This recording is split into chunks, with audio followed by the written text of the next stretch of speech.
Hey Sophia, let's break up. Wait, what? With your telco. Can I? Just switch to Udo and you can customize your mobile plan anytime. Am I data too? Yep, if you switch to Udo, Are you sure there are no hidden charges? nope, what you see is what you get. How do I get it SIM? Just order it and we'll send it over. Catch! So I just slide to customize? Like this? That's right, it's fully customizable. So how do I switch to Udo? Just download the Udo app to get started. I love you too.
Ladies and gentlemen, welcome to the ESL MSP Championship, where 8 teams will be competing for the glory road to AIC.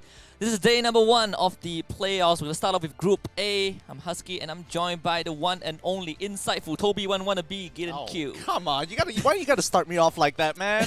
It's good to be back in AOV. A lot of exciting things have been going on within the scene itself, but it's time. We saw the World Championships happen. Like, all right, sure. Now it's the next competition you need to be watching just to get to that level, just to see who's gonna be making it and representing MSP in general.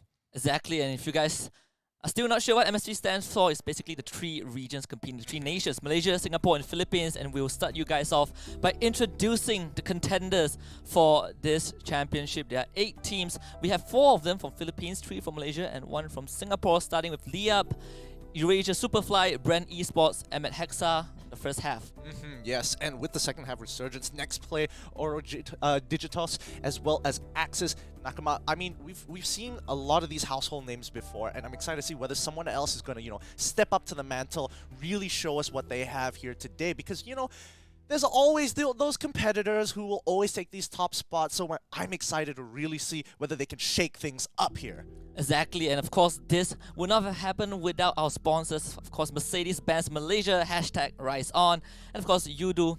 I love Udo. Yeah, and now today we're going to be covering over a lot of important things. Let's look over at the prize pool itself. What are these teams playing for? With the total of 10,000 USD on the line, everybody wants to be sitting in that top spot to be the champion. 3.5k worth of cash if you are the best at this game. And not just 3.5k US dollars, you proceed to AIC 2019, and I think that is the money right there. It's not just about getting a big bat of cash, but representing your nation, your region, to the international stage. But don't forget, everybody else is going to be part of the fun. Second place, there's still 2K. Third place, 1.5, and so on and so forth. But again, everyone's vouching out to really show what they have to make it into AIC 2019. So let's talk a little bit about what these teams have really, what they want to show here today. A lot of meta things that could potentially show up, but before that, we want to look at the upcoming dates here for you guys at home. When should we be starting to watch? Let's look at some of the dates. Yeah, and the dates is pretty clear, because since this is still day number 1. Obviously, we have 4 days of group stage and 2 days of playoffs. We're going to start off today. Day number 1, 28th August, followed by Sunday, 1st September. Next Wednesday, 4th September. The following Sunday, 8th September. 21 September will be the playoffs and, of course, the grand finals on the day afterwards. So you guys book your dates. You know exactly when those grand finals are going to be. You know when all the days are going to be happening to watch and support your favorite team. So write it down in your calendar. It's useful. It helps. Stick around and check out the streams as well to see these teams progress through the group stages because they have a very great format as well. Yeah, and speaking about formats, we will run you guys through the format. A bit wordy, but we'll give you the TLDR. It is group stage. We split these 8 teams into 2 groups of 4. They'll be playing a best of 3 double elims, and of course, the top 4 will move on to the playoffs, where it will be a best of 5, and the grand finals will be best of 7. I love double eliminations overall, but not to mention we are also using the global ban pick rules. It has been implemented, and this is so great because it allows you to see so much more of what AOV is all about. You know, you have those top tier picks, you get bored after like 6-7 games of the same thing. With global ban pick rules, you got to change it up, you got to get creative, you got to really sink your toes into the sand and figure out, if I don't have priority picks, what am I going to do? How am I going to build my composition? Yeah, and just a run through the global ban picks. If you selected this hero, if a team selects, let's say Violet in game number 1, they won't be able to use it for the rest of the series. Applies for both teams. And like you said, back then in Season 1 when AoV first came out, it kind of got stale at one point because it's just the same meta heroes. But right now with this rule, I think it makes things so much more interesting, so much versatility. But we'll also run you guys through the brackets for both groups. We'll start off with the brackets for Group A, which will be the ones that will be happening in a bit. Starting off with Hexa versus Bren Esports in the first best of 3, followed by Axis Nakama up against Oro Digitos. I mean, the first game of today is already going to be such a sweaty bout with 2 household names, M8 Hexa and Bren Esports, followed up by Axis and Oro Digitos. Woo! I mean, I like a good start to the day, so this is like my shot of coffee for the morning. So I'm excited to see how these 2 teams have really brought it up, and quite a few interesting names in the lineup itself. We'll get to talk about it once we get into the games. But let's also look at some of the other group stages as well. Group B bracket in itself: Liap, Next Play, Resurgence, Eurasia, Superfly. Yeah, and I think that the brackets has been kind of laid out in a very balanced manner. You're not sure who's gonna end up in the playoffs. And if we go back to Group A, M8 Hexa, we all know they are the champions of Malaysia. They recently won the the Malaysia qualifiers for the SEA Games. Undisputed gladiators in front of Ikan Masis, who are not in the championship. But in Group B, we all know Resurgence. They've been around for pretty long. Great contenders. Yep. And I think that's going to be what we're going to be keeping our eyes on for a lot of people who've been following the scene for long. But remember, there are still plenty of other teams. Liap could easily take anybody over if they have what it takes. And the best part about the format, that double elimination, you lose that one game, you have like a bad series, you get knocked down to the lower bracket. That's a-okay because you still have an opportunity to make it all the way out of your own group. Yeah, exactly. And with that being said, that rounds out both groups. We'll give you guys the TLDR for today's schedule at least. It's going to be M8 Hexa going up against Bren Esports, and of course followed by Axis Nakama against Oro's Digitos. Best of 3 for both series. Of course, first to reach 2 wins. All right. Now, this first game alone, like I'm getting chills because we know some of the team members, especially in M8 Hexa, and I'm excited to see the household one, Tainted Ones, now in the lineup itself. That's just going to boost them all the way through. He's got the experience. He's got the skills. It's going to be so interesting. But the real question is, can he really synergize with the rest of the team? Exactly. Tainted Ones, he didn't start out with Arena of Valor, came from other genres, or say other game titles, comes into AOV, just made a name out of himself. Every time we see Tainted Ones, I still remember the line, don't give this guy Lindis. He should never ever touch Lindis because he just wins the game. But interesting enough, he has moved away from jungle. In M8 Hexa, he's actually playing the Abyssal Dragon lane. That is a fresh breath at least for the scene. I'm not too sure why he decided to, offer himself up into a different lane. I guess, it gives him that flexibility, and I trust he has the skill cap. But coming in, Bren has been nailing it these past couple of days as well, because their lineups looking decently strong. They play a solid game all around, and I think for Bren themselves, they've been a contender for the most part, denying a lot of spaces for. I mean, MSP is a pretty big region overall. For some of the other regions, sometimes. But can they make it through? What are some of your predictions, especially for M8 Hexa against Bren? Like, what are your odds? Is it like a 60-50, 60-40, you know, 70-30? I actually want to put it as a 50-50. I think the 50-50? last time we saw M8 Hexa was the SEA Games selection for Malaysia for the national qualifiers, and I think this was not the lineup that they went into that tournament with, as far as I remember. And I think regardless of who they have right now, they're still equally strong. They have experienced coaches. They have been a household name. And the most interesting part about M8 Hexa is that they weren't the powerhouses 2 seasons ago. But Season 3 rolled along and they suddenly became champions and represented Malaysia. That is a great feat for a local team. Exactly, and especially putting the time and effort and having it to like pay off at the end always is a great feeling, and especially for these teams. But the game has changed so much till then. It definitely has. It definitely is different from when I last saw it, when I was like back in Season 1 and I did a bit of Season 3 here and there. But coming into this, the game is so much different. A lot of weight pushing, a lot of focuses on these high tier picks, and less of, hey, what kind of super sick 5-man wombo combos we got here. Well, I think we're about to see that because the picks and bans are ready. We'll jump right in. This is the first game between M8 Hexa and Bren Esports. Starting off real quick, it looks like they've already got a couple bans in, and you've already said it. Don't give it to him. He's locked in the Lindis, but I don't think it's going to be going on to Tainted Ones himself. Looks like he isn't part of the lineup as of right now. They're probably going to play, see whether they put in a tight spot before he takes the mantle on. Yeah, probably M8 Hexa testing the waters. Who knows? Casey, if I'm not mistaken, Casey is the sub for the team. But Seven has been around for super long. I think back then he was in Frostfire. This man is a force to be reckoned with. He always plays the Dark Slayer lane, and not surprised that he's filling in the boots for that lane for M8 Hexa. But again, Darcy and Fennec, we saw this coming for the side of Bren Esports. They take out Hayate, very common, and of course the Violet as well. Yeah, looking at what they picked so far, Thane and Varus, so what are they trying to set up here? Because once you locked in the Thane, he does play a specific role, and it might even be a green light for the team to say, hey, we want to play something more teamfight oriented, but it could easily change their vertical, looking to play more skirmishy, 3v3s, 4v4s, 3v3s, 2v2s even. But let's look at M8 Hexa. They're going to be locking in Baldoom as well as Florentino. Yeah, I just realized, made a mistake. That is Yenna. That's not Violet. we went through that yesterday. I think. Oh yeah. The same thing happened to you. I'm a little ashamed of that one. That one was a little more obvious. but it will be a bit more forgivable if it's between Florentino and Richter. Those two are technically basically brothers. Yeah, basically brothers. But for Bren, I think the Thane pick is the one that kind of threw me off. Not to say that Thane is bad, but I think 2 days ago we came to the consensus that we're not gonna see Thane. He's not the best guy to kind of walk around. There's so many other heroes that can fulfill his role. There's Yivnev, there's Baldum, there's Choknar. But then we see Bren Esports starting off with Thane, so I think it kind of sets the pace, sets the tone for the team, telling M8 Hexa that you can't just run at us. I mean, it could be a potential they want to... Ooh, Scud as well, huh?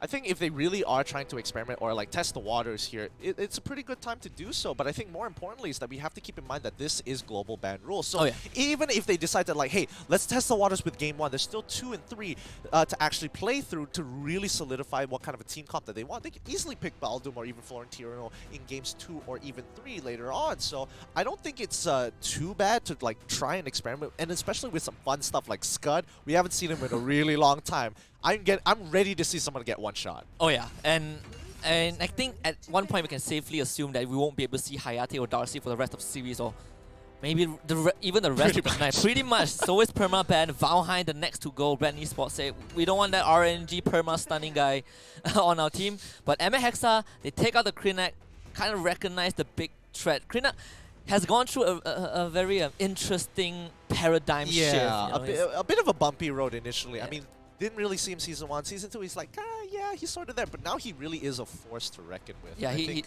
people have to give him a little bit more respect. The tank buster, right? If you're tanky, he shreds to your through your HP. If you're squishy, then he shreds to you. Yeah, it doesn't matter. It doesn't matter. You're just dead if you're caught off guard. I mean, I remember when Batman used to be a thing. Cricknack's in, Batman is out.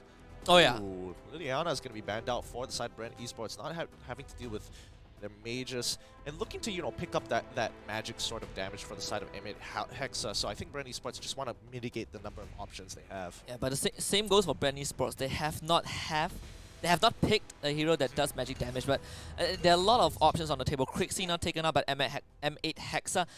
KrikZee and Liliana is definitely on top of KrikZee in terms of tier list. As far as I'm concerned, it means that there's Diao-chan. Again, another pick that we kind of dismissed during our pre-broadcast discussion, but it seems like Bren Esports, they're bringing out all the cards. I mean, it feels super, super old school. I mean, Varus is kind of the new addition to the game as well. I think she does a great job sustaining through a lot of these team fights, but I think Bren has a very clear idea that they want to play a 4-in-1 comp with a lot of wombo combo elements. Like, if they had options for M8 Hexa to not ban out KrikZee and they gave it over, I'm pretty sure Bren Esports would have happily taken it, because there is a very strong combination when you're playing that 4-in-1 composition, because KrikZee is such a huge way to tell you, hey, I don't want you to have any fun. 4v5, no problem. Press my ult, walk away. Yeah, but for M8 Hexa, they do have other options as well. Maybe the Illumia, maybe the Ignis if they want to go for it. Both Ignis and Diao-chan kind of play a similar role. They have a big ultimate, but it seems like Aleister might be the choice, the instant lockdown that completely stops Tain or Scud from just rushing in and taking out your backline. Marja will round out M8 Hexa's lineup. Another hero with the ultimate Ghost Sword. You can't really target her. She runs at you. Just incredible sustain. Yeah, incredible sustain overall. I think they're also looking to kind of play a more not transitional, but more of a rotational sort of pick. I mean, when you have Florentino, you need someone who's going to be able to help you kind of push the waves to get on top of people later on. But more importantly, looking at the composition that Bren Esports has as of right now, it's going to be really scary to get in on this fight. And I think Baldoom is going to be a huge force to be reckoned with for the side of Bren, because he could deny them a lot of space and a lot of engage potential with that ult alone. Yeah, and Slims might be the choice, and it seems like it is. Bren Esports picking up Slims. The Rabbit, one of the strongest scaling marksmen, has a ridiculously long-range stun. Oh, yeah. Good thing for M8 Hexa is that it's not that easy to catch them out. If you hit on the bottom, hits the tank, Marja can go invulnerable, but the rest of the backline have to be careful. And I wouldn't be too worried if I'm Lindis right now, because I am confident that front line will keep me alive. But for Bren Esports, they know they can scale. So we've seen both of the compositions. How do you kind of like both sides here? Because personally, I'm leaning mainly because I like the old school picks. I like seeing Scud, man. He has a soft spot in my heart. So I think definitely Bren. Honestly, I'm not sure how this is going to turn up. They've got a decent wombo combo. Diao-chan is kind of interesting in a sense, but I think Bren overall, I like their composition mainly because it's nostalgic value, but I do think M8 have very strong picks that kind of just say, nah, it's fine. Yeah, it's okay. And I think on paper, it just feels like Bren Esports' picks are kind of over the place. Like they don't really have a definition to what this lineup wants to do, and M8 Hexa is the complete opposite.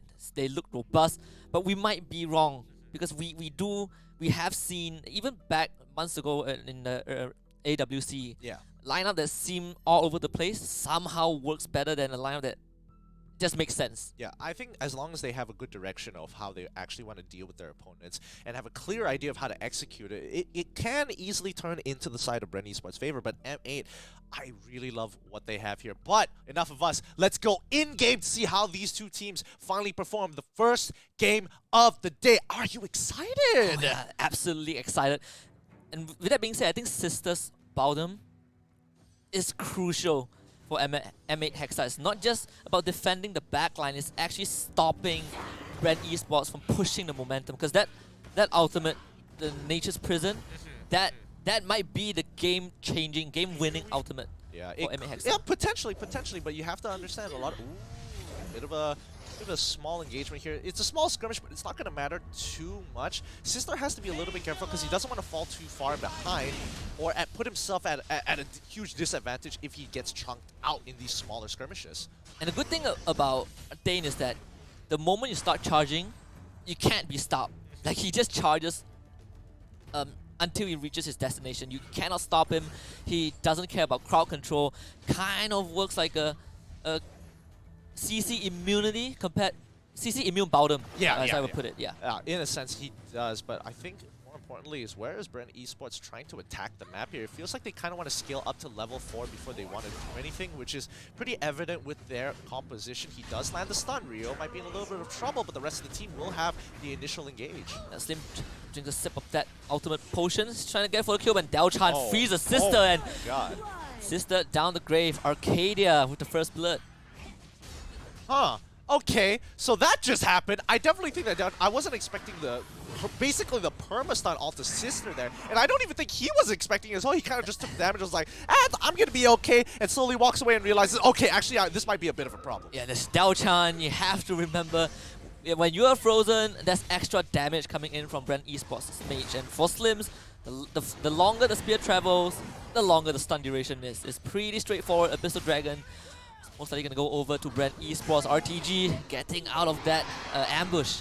And the rest of Bren Esports. Now, I mean, so far they understand where they are on the map. They're trying to harass as much as possible. Flicker quickly being hopped by Rio. He doesn't want to put himself in a position to get killed. As the rest of the team, they're going to keep on pushing up from the top side, hopefully to try and attack them in some form of in some angle here. Baldum still hasn't hit his level 4, but again, Lloyd, he is just punishing people. He's trying to control that bottom side as much as he can to maintain that priority. And for the side of M8 Hexa, Alistair's ultimate is great. It's channel lockdown, but the problem is you're dealing with Dao Chan, you're dealing with Slims. They can easily cancel that if they reach you. They have long-range abilities that allow them to do so as well. I mean, if you use that ultimate on top of Slims or Dao Chan, I don't think that matters too much. Just to hold them back in place. It's all about position. It's all about selecting your targets. Yeah, exactly. And I think that's where M8 have to really start respecting. It looks like they are kind of gathering here, both Bren and M8. They have a good idea of what's going on here. Lloyd has to buy a lot of time. That Nature's Prison, perfect zoning. KC instantly takes down the Varus, but it seems like Bren Esports, they might want to take the fight. Arcadia charges in, uses that Excalibur. Not enough damage. Ghost Walk comes up from KC, but it seems like Sister jumps right in, has to flicker it out. Realizing the damage was just too much from Bren Esports. They trade one for nothing. That's good enough. I kind of felt like M8 Hexa kind of got out of that a little too easy. I felt like Bren could easily punish that, but they couldn't figure out the timing of when M8 Hexa was going to actually push into that bottom side to try and punish Varus for over pushing in general. So they had the members there. They had that, like, you know, a good 4v4 had they gone at the same time. So I'm not sure if that's a miscommunication or they were just like, let's just wait a little bit longer. Yeah, Bren Esports a bit slow to that, and M8 Hexa, they barely dodged a bullet. If Arcadia was there second earlier, could have gone way worse for the blue side, but it seems like the collapse now switches focus to the top lane. It's RTG being ambushed. Sister charges right in. Yep. Does see the Scud, but the objective is definitely the tower. They can't take it away because Arcadia is now here alongside the Dao Chan.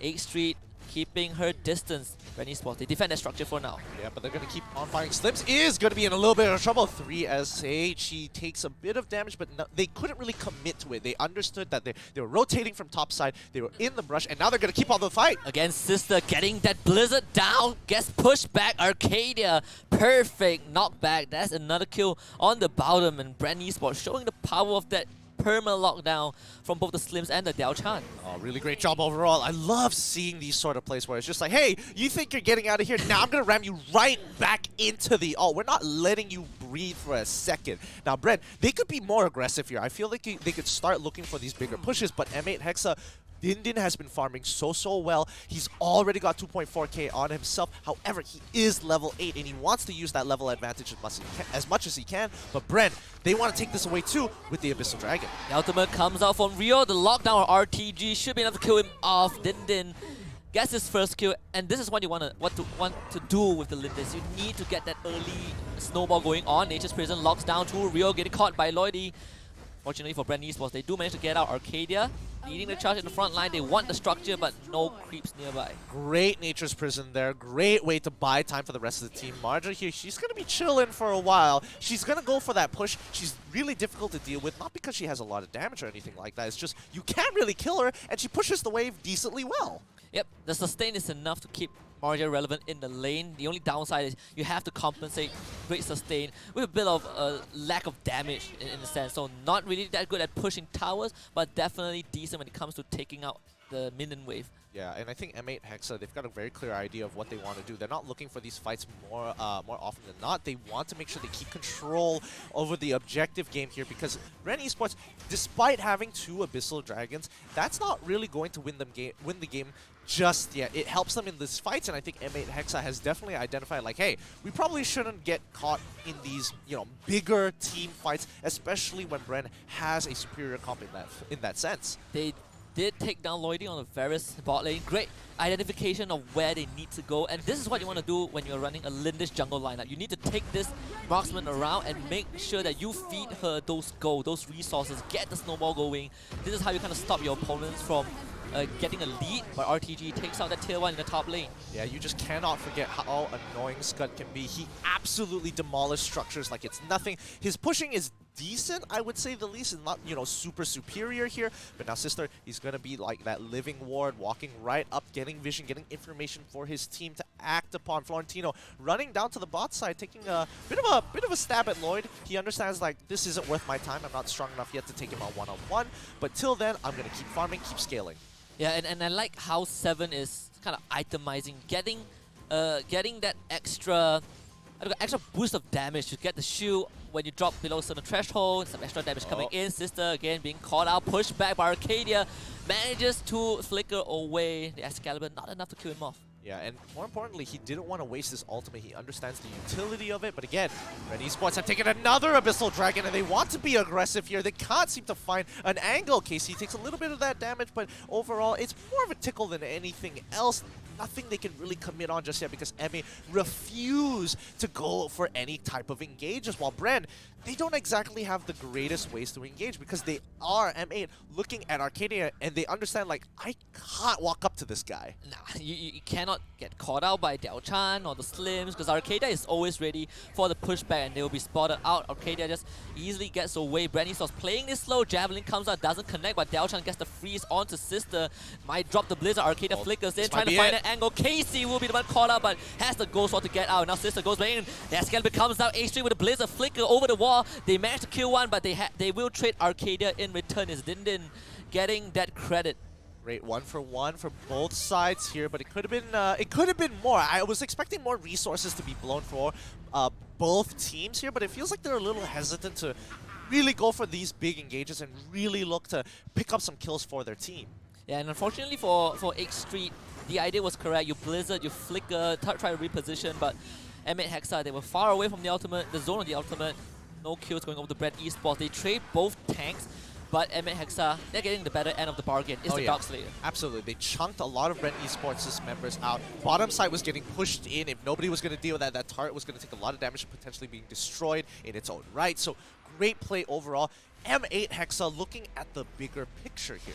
Yeah, and it shouldn't have gone down that way. Bren Esports, they can easily control these big objectives. It's just that they will cripple. They have to address the issue. 7, we have not seen this Florentino perform too much because he has just been quietly farming out the item. Now has the rank breaker, pushing towers. You can't really duel him at this point. And M8 Hexa just, like you said, looking at the bigger picture. Yep, and again, they chunked out Arcadia. Now he's in an awkward position. He has to back off. And the rest of the team, this is the green light for them to say, hey, we can do something here. We can push them off. They don't have their engage tool anymore. And Scud, he hasn't really come to that point where he can just one-shot the backline yet. So he isn't as big of a threat as he would like to be. Yeah, and Scud, you cannot just run right in. You need to find an angle to ambush. Sure, Bren Esports, they have great wave clear, but not against the Drake. The Drake outranges you. You can't just run forward. Look at Dindin chunking out RTG down to 30%. He has to back off Arcadia, pushing 3 members from M8 Hexa back. Bren Esports, they know they have to fight. Excalibur comes out. Sister gets frozen now, gonna be taken out. Varus goes right in with the flicker. They get 1. Rio might be the second to go. 7 are dropping low. That's 2 kills. Make it 3. Might be the fall 7 on the Florentino trying to get away, but nah. 3SH, he is on the hunt, and that's 4 kills for Bren Esports. And that's why Varus is so good. She sustained so much damage within the fight, and it was like nothing. She kind of whiffed it off after taking 3 hits, gets that life steal back, brings up her life total, and the rest of the team, once Dindin couldn't get out and gets latched out with the stun, it was just not enough. And Marja, she can't really do too much. She just has to keep pushing and clearing the waves as soon as she gets her abilities up. And I think Bren Esports, they capitalize on M8 Hexa's lack of resources. We saw Sister throwing out the Nature's Prison, trying to catch the Slims as they go for the push. And Bren Esports were like, okay, the ultimate miss, our carry survive. They don't have a tool to disengage. If you look at MA Hexa, it's only the Bowden right there. And what did Bren Esports do? They ran straight at the enemies. Alright, we're hitting the 11-minute mark. A lot of these people are getting closer to those to their item spikes. They're getting closer to the 3 core item builds, and once they actually lock that down, the game snowballs so much quicker from here on out. And I think for M8 Hexa, they're very happy to scale up, especially when you have, you know, Florentino, you have option of Lindis as well. Your entire team wants to be able to close out the game a little bit faster, but is okay dragging it out if Bren Esports, you know, is stubborn enough to hold on. Lloydie now being caught out, but really tanky right now. The backup is coming in. Oh, the Venom with the execution onto Rio. Blizzard gets thrown out as well. And Hexa on the retreat, but 3SH is not ready to give up the chase just yet. Tier 1 is down in the top lane, waiting for the Javelin. Arcadia leading the charge, pushes KC back straight into the Javelin. Is Dindin being caught out, and they know the main target to go for. Excalibur to chop him down. Dindin lucky enough to escape with his life. That one won't hit. Bren Esports, they get 2. That is enough. Darkslayer counts back up, and we all know what Bren Esports won. So luckily in the end of it, Sister was able to use his Nature's Prison to help his team disengage here, because had more members, and especially had Dindin died, it would have been a waste of all the efforts he was putting in. Florentino, as of right now, still being that split lane pusher. Darkslayer does go over to Bren Esports here, and this is the position that they've been waiting for so long. They scaled up their tanks, they're able to receive the damage, but now they will have some pushing power to really help break through those turrets. And look at what H3 picked up. Healing reduction. Marja's efficiency in team fights, the sustains can be cut down significantly. And remember we talked about how important the Bowden is.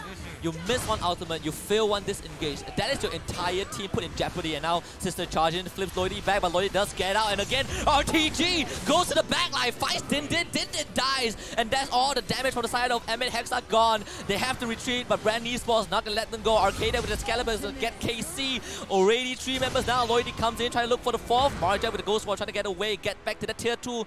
Will be able to escape for now, but again, damage is done. It's Bren Esports coming out on top. This is super unfortunate here. As you can see, Darkslayer buff is definitely extremely helpful with a lot of these fights here, especially when you consider how many items Baldoon actually has. He should, in theory, on paper, be able to receive quite a bit of damage here, but overall he is just struggling to really be that front line, and if he's caught even a little bit out of position, Bren Esports just punishes them each and every time. They're gonna go for the last turret here.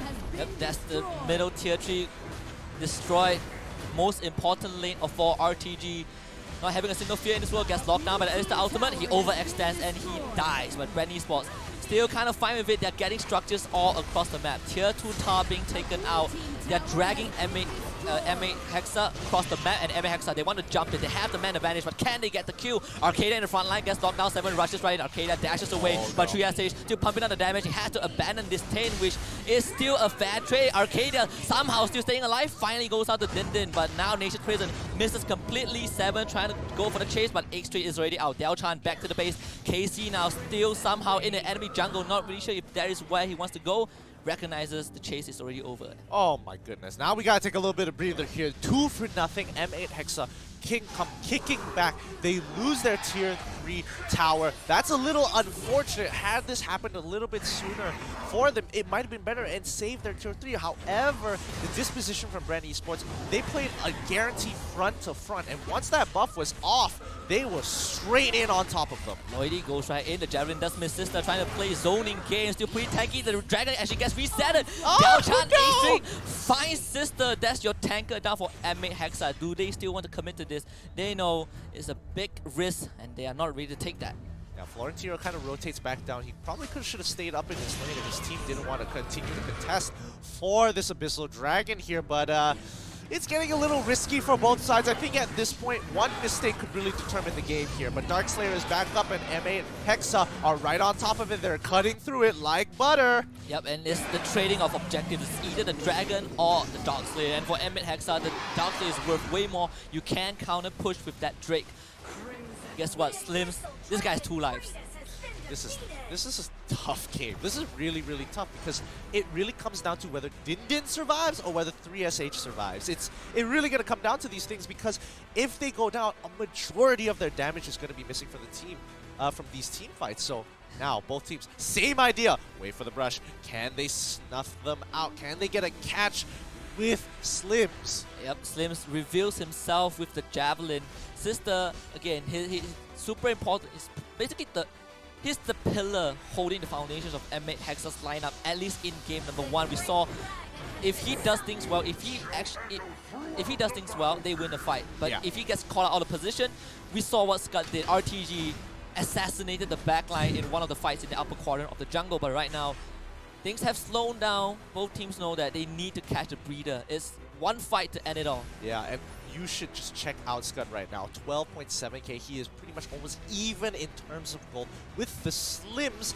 And what's really scary is that if his flicker is up, he's going to be looking to catch off Din, catch off that really squishy backline. Oh no, okay, Sister. No, Sister gets the javelin in the face. Does manage to get away, but Arcadia with the flicker catches 3 with the knockout. That's the Blizzard coming in. 7 have to get away, but Lloydie in the backline. Arcadia waiting for that Excalibur. RTG now runs right in. Look at the smash. Look at the knockback. That's 1 down. Rio has to go into stasis, but it seems like he's not going to get away. He dies. 3 down for M8 Hexa. Might be the 4th. Gold Squad will help KC for now. Trying to sustain, but the javelin on point. That is the bullseye for Bren Esports, and Sister watches as the rest of the siblings go down. The Excalibur to end it all. Sister might survive, but guess what? The call will not. It's Bren Esports with game 1 in the bag. Woo, what a game 1. Honestly, this was interesting because I was thinking whether this old school lineup in terms of, not in terms of players, but in terms of the picks that they actually chose, was pretty interesting, mainly because you don't see them a lot. You don't usually see people like, hey, I want to get Scud. I want to get Fane within the first rotation itself. That was a really bold move, and they really pulled it off coming into these final team fights. Scud, the moment he's on their carries, it becomes such a different game. They are fearful of him. Yeah, because again, M8 Hexa, they have no other way to disengage other than about them. You need that Nature's Prison. That is the whole purpose of that ultimate. You either start a fight or you stop a fight. The rest of the team, the rest of the heroes that they pick, is they only protect themselves. It's like, I care for myself. I don't have the capacity to protect anyone else. Alistair, single target lockdown, does not have disengage. Florentino, he wants to fight you one-on-one to get that bonus damage. Never happened. Lindis, you need the Baldum, and Sister never came online. Well, I think the Nature's Prison, especially towards the end, was great. But let's look at the result screen before we go any further about this. I want to kind of see how much gold was distributed amongst a lot of the team. Because, number 1, Lloydie, his stuns were on point. He was making sure that he was a good follow-up to the Slim's Javelin to make sure Sister doesn't really get too far ahead or is able to really reposition. And I think Casey, he's on Marja, but he's kind of struggling to figure out where he can start pumping his damage in within these team fights overall. And we all know what happened to Din in those last couple of fights. Scud, RTG, quickly flickers, gets on top of them, and then she doesn't really have a lot of options despite having all that movement speed. And you have to give props to Arcadia. Yeah. This man started the last fight and he ended it with style. What kicked off this insane snowball for Bren Esports was the top quadrant fight in the jungle, where RTG, they caught Sister out of position. RTG just went straight for the carries.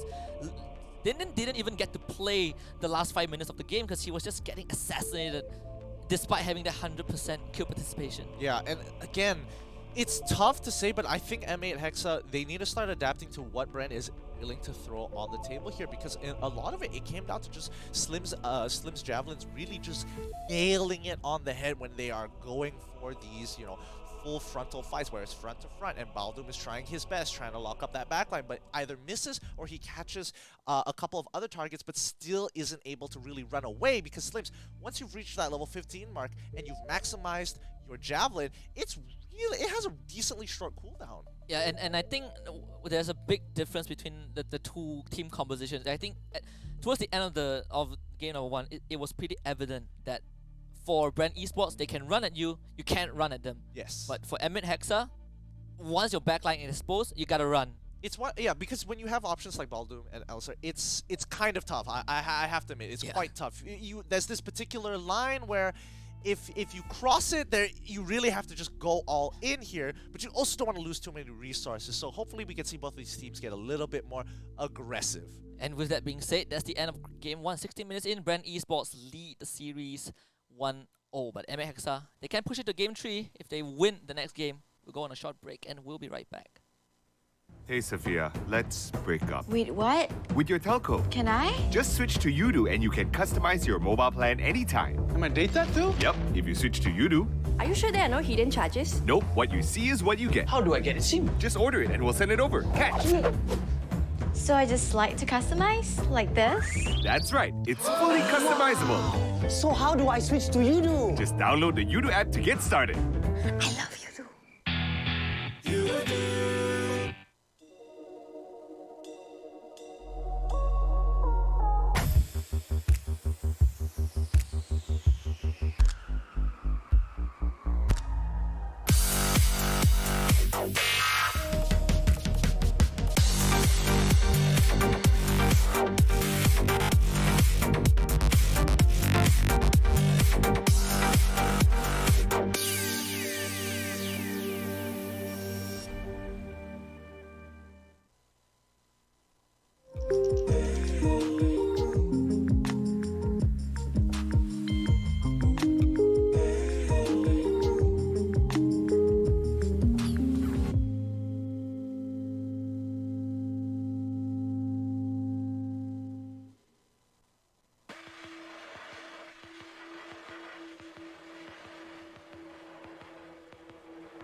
Welcome back to the ESL MSP Championship. We just witnessed the very first game to kick off the group stage with Bren Esports taking a convincing win over M8 Hexa in this best of 3. But we might still go 3 games if M8 Hexa ties this up. I'm HusKKiee and I'm joined by GiddenQ. Yeah, and now game 1 was really interesting. If you guys missed it, too bad. What have you been doing? Why haven't you been on the stream much earlier? Because these games are only going to get more and more intense, and I feel especially for game 1, a lot of it had to do with just kind of testing the waters. How far are you willing to go? What's your play style?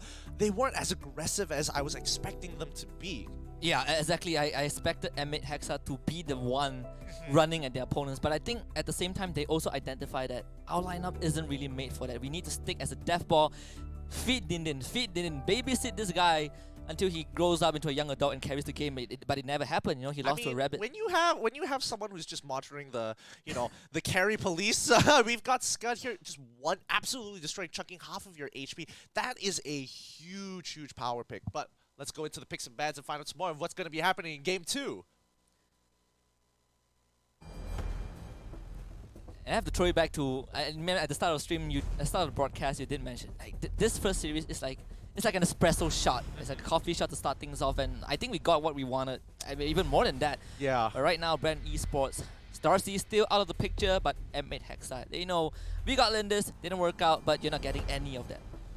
Oh boy, this is going to be interesting. Looks like Tainted Ones has been brought into the fray this time around. It's going to be pretty interesting. Oh yeah. Well, Casey not really working out in that last game, but honestly, I don't think it was his fault at all. No, obviously he definitely played a pretty good game overall. I think it's just the draft was a little bit tough, and I think they weren't really expecting to deal with something like Scud, who casually just one-shots your backline. Just, by the way, it's something he could do, but they are aware as a team. So, looking in, knowing that they're going to be on the red side of the map, they're going to be banning out the Lindis. They already have used it before, so remember, we are playing global rules.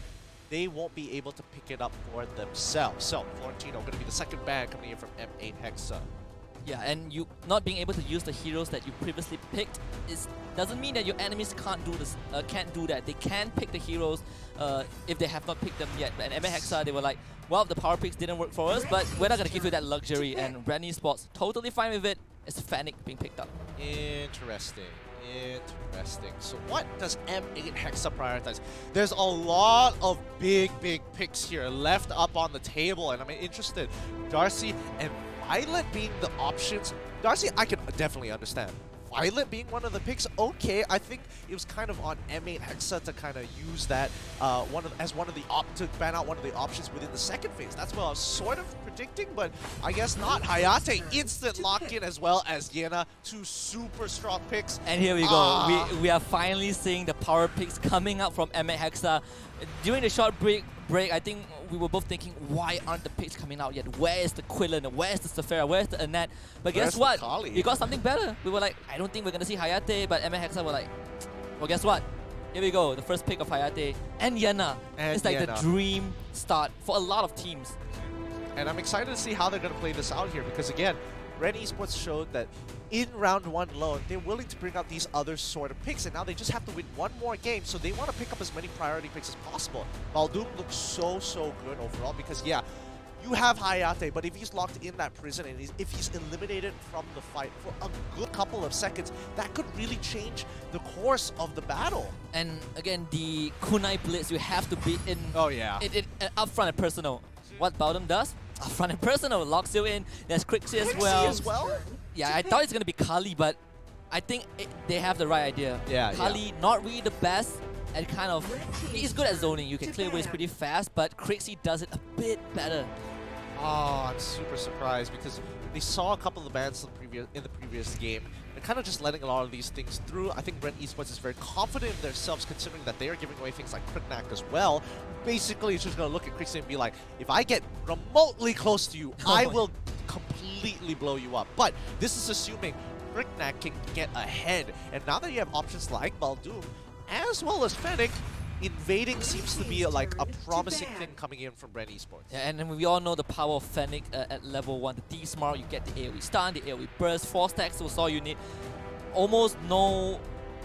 Most of the heroes, I wouldn't say all, most of the heroes won't be able to withstand that level 1 Steve Mark.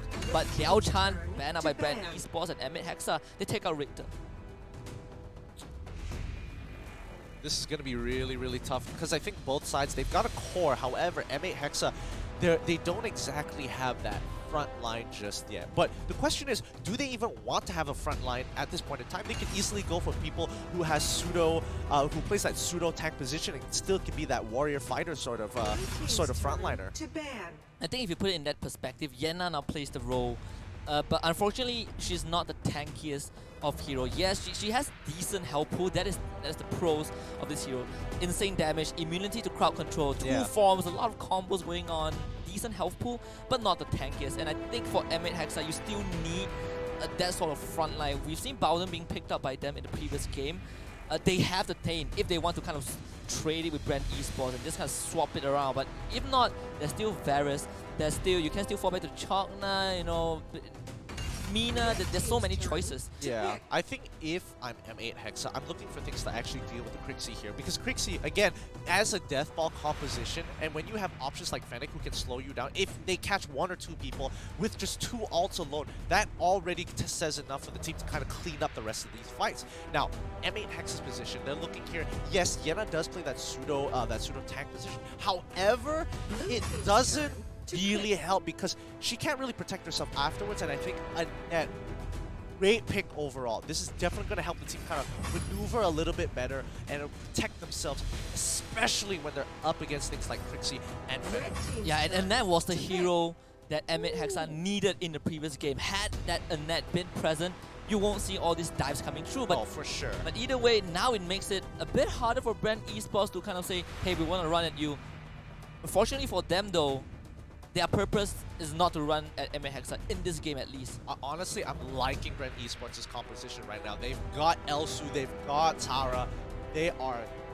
This composition alone is super stacked, and I'm pretty afraid of it because if Elsu can land those shots, they can do so many things. They can siege, they can zone control, they can team fight, they can skirmish from level 1 pre-level 4. So there's so many good things about their composition. Can M8 Hexa keep up with this kind of oppression if they make a single mistake? Yeah, exactly. And for Elsu, I think this hero itself has a decently unique playstyle. The traps reveals nearby heroes, does extra damage to jungle camps, but most importantly, some Elsu players, they like to stick to the walls, let's say the middle lane at level 1.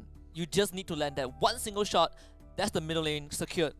I'm expecting to see Bren Esports to really go for these invades, really abuse their level 1s here because you have options like Hayata, you have Baldoon. I would have liked to see Yepneth come out for side of M8 Hexa. However, when you have someone like Krixie, Yepneth ultis, Krixie ultis, and it's not going to be a fun time for Yepneth. He's just going to have to eat it for the most part, and or at least sacrifice himself to protect the rest of the team if Krixie or even Fennec get, you know, that double ult combo going on. Yeah, and I kind of like how Bren Esports actually they banned out Thane as the last hero. It could have went over to M8 Hexa, it could have not. I think they went for Varus, which is a completely different, on a different, I would say, paradigm compared to Thane. They don't really play the same role. Yes, they play frontline, but the purpose isn't really 100% similar, so it could have gone either way. I think with Thane, it would have helped a lot more for the side of M8 because, oh, you're all trying to funnel through, you're all trying to get on top of our composition to make sure your ultimates are effective, and Thane is just like, nah, just stay back. Okay, thanks. I don't need none of that, please. But the advantage for Bren Esports with that Elsu pick especially is that they don't need to get close. They just wait for you to come close at this point. You have the Krixie and the Fanny can get away. That's 2 marksmen actually. So for M8 Hexa, yes, you have the Annette to kind of disengage. But it wouldn't be as effective if they don't come at you. I don't know, man. Bren Esports' composition is so versatile. That's why it looks so good to me. On paper, a lot of situations can be played out differently. You just have to switch out the parts to kind of fit that sort of puzzle piece problem here. But M8, it's gonna be tough. But it looks like we're gonna go in game. This is gonna be game 2 between 2 competitors here. Bren Esports versus M8 Hexa. Let's go straight into the game. Yeah, let's see if Thane once can make a difference. He did replace KC. He's going to be in that Abyssal Dragon lane, taking out against Lloydie. It is Hayate versus I believe the Tara. Actually, the Elsu. Yeah, and now we didn't really see the first couple of seconds here, and luckily the waves had already crashed. I'm not sure whether Elsu was able to get that early chunk on, but however, Hayate, he might be the changing factor here for M8 Hexa. If you can get ahead enough, I don't think it matters if Bren Esports comes in with these fancy wombo combos. Yeah, but you are running this double marksman for Bren Esports, and marksman, naturally have insane scaling. Most of the marksmen, when it comes late game, it doesn't matter who you are, they will take you down. True. But that also leaves a gap in the composition where if someone like Hayate, if someone like the Kriknut can kind of get to the back line, it will be deja vu from game number 1 when Bren Esports did the same with RTG Scud. Yeah, I absolutely agree with you here. However, I do think Elsu plays a slightly different role in comparison to Fennec here. I think Fennec is going to be the main priority for the team to really get ahead, while Elsu is kind of like, okay, I'm kind of here, I'm going to do my own thing, and I don't necessarily have to rotate as far to be effective in these fights. So they're going to start up Spirit Sentinel, and it seems like this time Hexa is ready. Didn't go straight in with the drone drop, is not going to get it though. Now he gets flipped back. Might be taken down. Horn rushes away. First blood going over Tainted once, but it's going to be trading 1-for-1 back. It seems like Hexa though, they have Bren Esports surrounded. RTG second to go. Tainted once losing to Arcadia's Bowdom.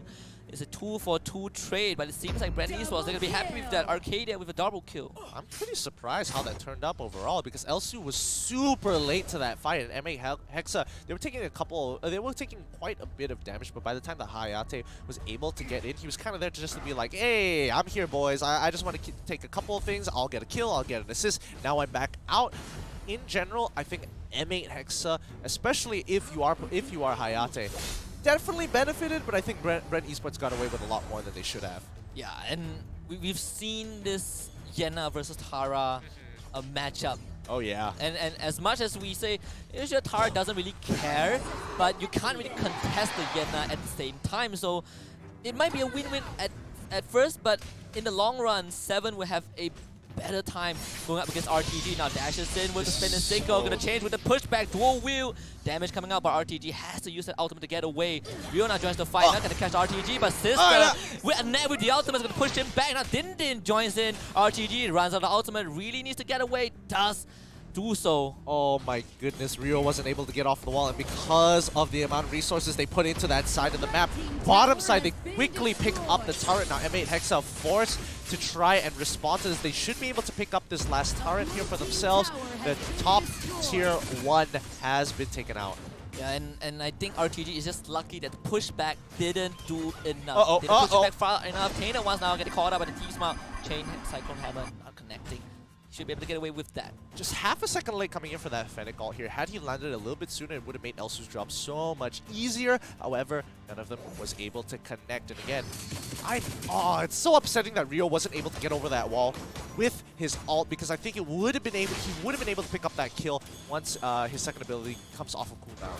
Then absolutely no one is able to contest a Fennec's ability to clear out camps. Get that easy Spirit Sentinel H3 with the ultimate being dropped. Just making sure that no one gets close, but Sister goes right in. A net ultimate and zones out RTG, but RTG has the ultimate himself to get away. Arcadia, great nature's prison to trap out 3, and it seems like Bren Esports, they turn around. They find one, is Rio in the grave. Now Sister, not in a good spot. Back to the church he goes. It's Bren Esports with 2.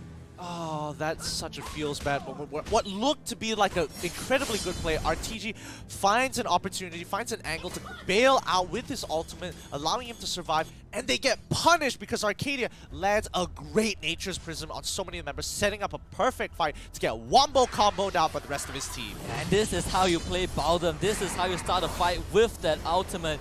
Everyone from M8 Hexa was clumped up, and Bren Esports just piled onto them.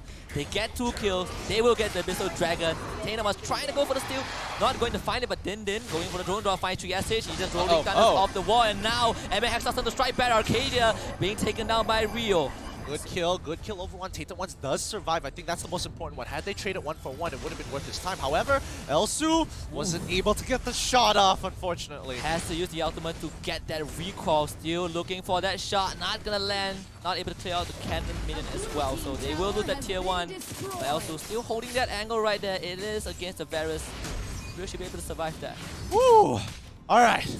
Alright, gotta calm down from the action here, because now it's way more aggressive from both of these teams. Both Bren and M8, they're kind of like, okay, this is a best of 3. This game really matters for M8 Hexa and as well as Bren. So they're gonna be really big here. Oh no, Sister caught out again, but Annette easier to disengage with the knockback, so does get out, but you have to be careful. Arcadia, he started a lot of fight. This time he will be called out. Nature's Prison comes in again. The cores are trapped, but 7 does it better with the pushback in his 8th street down to the 11th street. It seems like an Arcadia down as well. Lloydie trying to go for the shot, not gonna find it. Tainted one with the Shuriken will kill him off. His M8 Hexa trading back with 3. They lose none. They're so they've got to be just hitting themselves at this point. Tainted ones and didn't make it out with like a sliver of HP. They were so close to dying, and it could have been so good for Bren. That amazing Nature's Prison really could have been able to change that fight, but unfortunately they weren't able to get enough damage on their priority targets. Yeah, and 7 was there. No one was expecting the Yenna to be present.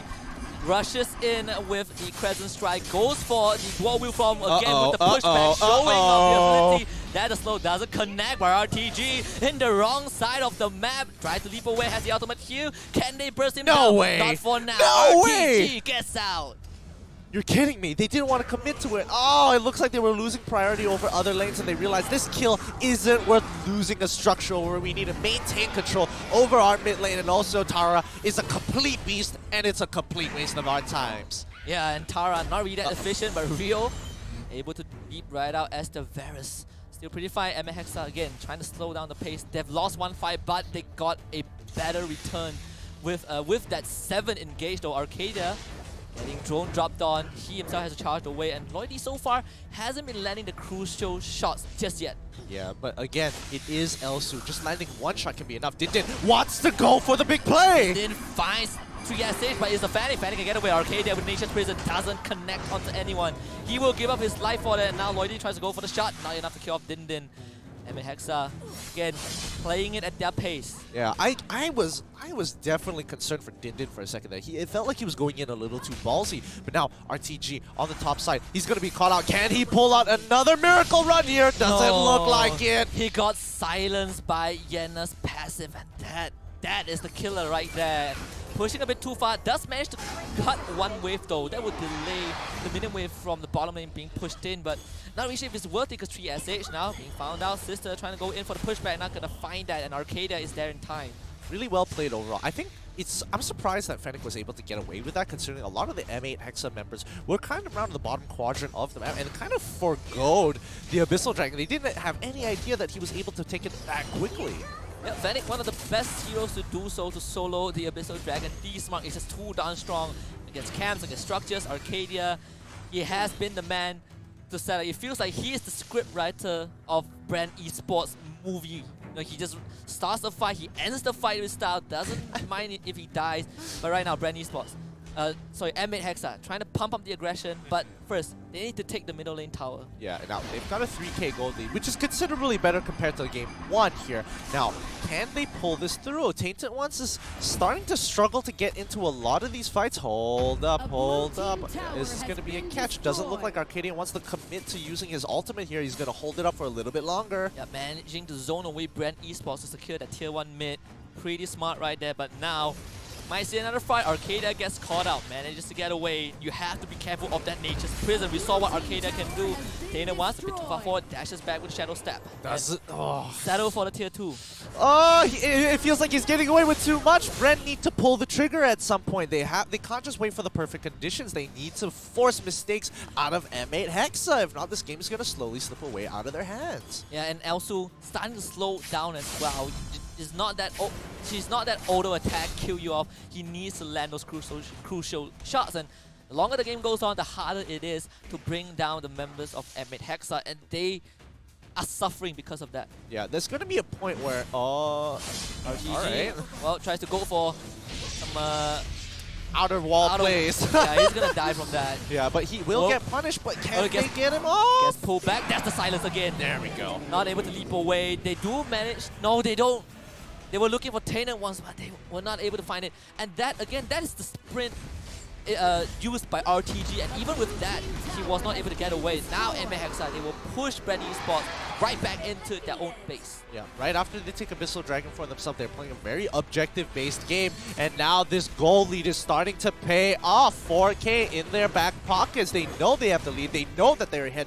They are winning in every aspect. However, they need to finish this game off before Bren Esports gets the lead once more, evens out the goal, and starts to outscale with their double marksman. They can fight outside the base, but can they go high ground? That is the question right here for Emmet Hexa. They don't really have the best lineup to siege high ground, and Arcadia, my sister, is some damage right there.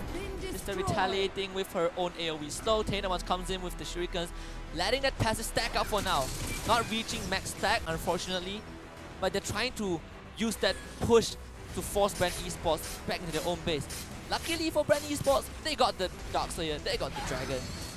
Fortunately, to say the least, because I mean, these are win conditions that M8 Hexa need to obtain or get a huge fight with a pushing wave to really seal the deal for this game. So Bren have bought themselves a good 3 minutes into this game. Yeah, Bren Esports just buying the time. They know they have the better high ground defense and just trying to look for pickouts on stragglers. Oh, one's a bit too close. Checks the brush with the shuriken. Goodness gracious me, that still does quite a decent amount of damage. Tainted once. Oh! Tainted once caught out by Crixie. Yeah, has to shadow step. So has to Kunai blitz away. Forces out the ultimate, which means that the resources, the damage output from the side of Emmet Hexa has been expanded defensively. And guess what? Bren Esports, they bought more time. Dindin now caught out RTG. Pops that ultimate, manages to get away. Dindin with the drone drop, just wanting to fly away. They don't want to take this fight for now, which means that Bren Esports has the opportunity to slowly push back. They gotta take their time here. They have to play this a lot slower. They don't want to give any advantage, but still want to maximize the amount of farm they're getting for their team members. Dindin pushes RTG out, and because RTG is on Tara, they're not going to commit too many resources as of yet, but in another 40 seconds, Darkslayer is going to be back up, and I think that's going to be the key point for M8 Hexa. They're going to transition to mid-top, and they want to keep priority over the lanes. And because the Mr. Dragon was not enraged yet, they can deal full damage to the Darkslayer. And that is the fortunate part for Emmet Hexa, but this time Bren Esports, they are waiting at the top corner of the jungle. They know what is important in HP. Caught up by the barriers, Chain Cyclone Hammer coming through. Rio get a bit of chunk of damage. Only with Sister nearby, Emmet Hexa, they cannot commit to the fight just yet. Checking out that. Oh wait, hold on. Do they want to actually commit to this catch? Doesn't look like it, because you do see Yenna on the bottom side. She's rotating up with quick knack. 7 coming in, and that is the engage that Emmet Hexa wants to look for. They get the L to Arcadia caught out. Tainer once somehow survives that, and now we're down to 3 versus 5. Emmet Hexa, they can push high ground. Tara clearing out the middle way, but you're looking at the top tower. Dindin with the assassination. 3SH trying to defend this all on his own with the team. Mario jumping in, tries to go for the damage. Doesn't have the ultimate just yet. Sister misses that skill, but they're going for the crystal, going for the core. RTG comes in, pops the ultimate, but they don't have the damage to hold this off. Emmet Hexa pushes to game number 3.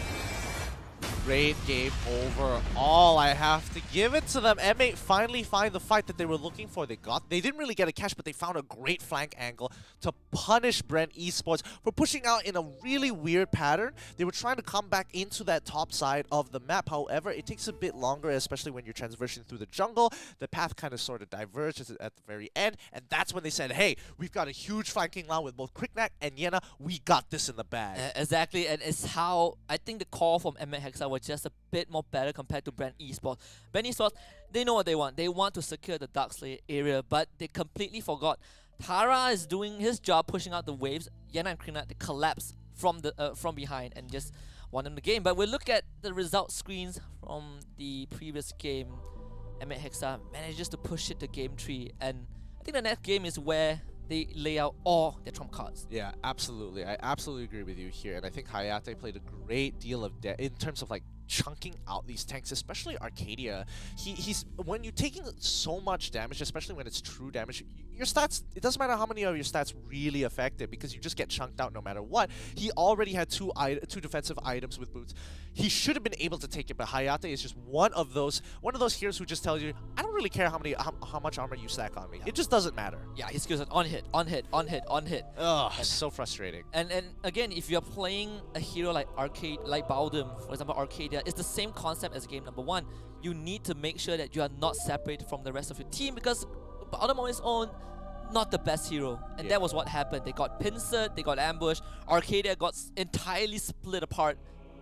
RTG was trying to clear out the wave in the middle lane, but forgot that, you know, top lane was exposed. Yeah, and not to mention Dindin played an amazing game. Oh, yeah. He farmed up until he was confident to pretty much just one-shot, or at least chunk them to half in the early stages of the game. I mean, Lloyd didn't exactly have a very fun game. 3SH, I think he was really struggling because he was very worried that Cricknight would get on top of him, as well as Yena, and they usually do as a pair. And that became a really difficult factor because you're hoping to use Arcadia's ult aggressively rather than defensively. And I do think that Bren Esports, their draft is good. However, a lot of that lead in the early stages, those couple of kills given over to M8 Hexa, really helped them propel them into the mid game. Yeah, and I think it's also 7. He had a rough game 1, but on that Yena, this guy was a beast. He was the one who kind of started off those winning fights. We saw how Arcadia landing first amazing Nature's Prison, they got 3. Second one, again, trapped another 3, but the results were completely different. 7 came in time, goes for the dual wheel, Crescent Strike pushes everyone back, and that kind of started off the entire snowball. I think that was really good overall from both of these teams, and I'm excited to see what they're going to actually try out this time round, because remember, Bren, usually you can have like a marksman. They're going to be one marksman down. They're not going to have the options of Elsu, while still, I do think... Oh wait, no, they're gonna be on 3 red marksmen side. down. Yeah, they have 3. There are 3 marksmen down. What other options do they have, and what are they holding back to actually bring into round 3 here against M8? Well, I guess we'll find out when the picks and bans for round 3 start. But before that, we'll take a break to breathe a bit, and we'll be right back for the final game of this best of 3. Hey Sophia, let's break up. Wait, what? With your telco, Can I? just switch to Udo and you can customize your mobile plan anytime. Am I data too? Yep, if you switch to Udo, Are you sure there are no hidden charges? nope, what you see is what you get. How do I get it SIM? Just order it and we'll send it over. Catch! So I just slide to customize? Like this? That's right, it's fully customizable. So how do I switch to Udo? Just download the Udo app to get started. I love you too.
And welcome back, everybody. ESL has brought to you by MSP Championship. This has been such a great game overall.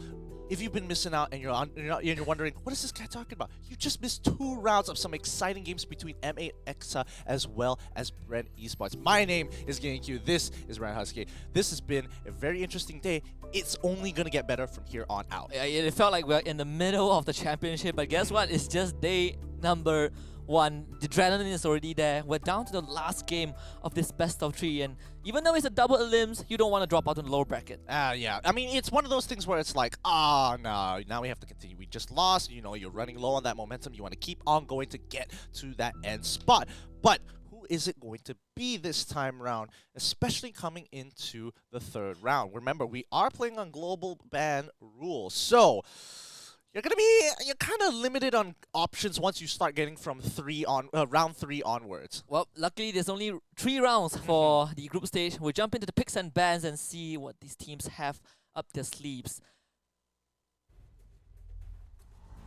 It's like they're already on the ball with what they want to get rid of. Yeah, all hands on deck. All the cards are on the table. This is it. If you want to pull out a joker, this is it.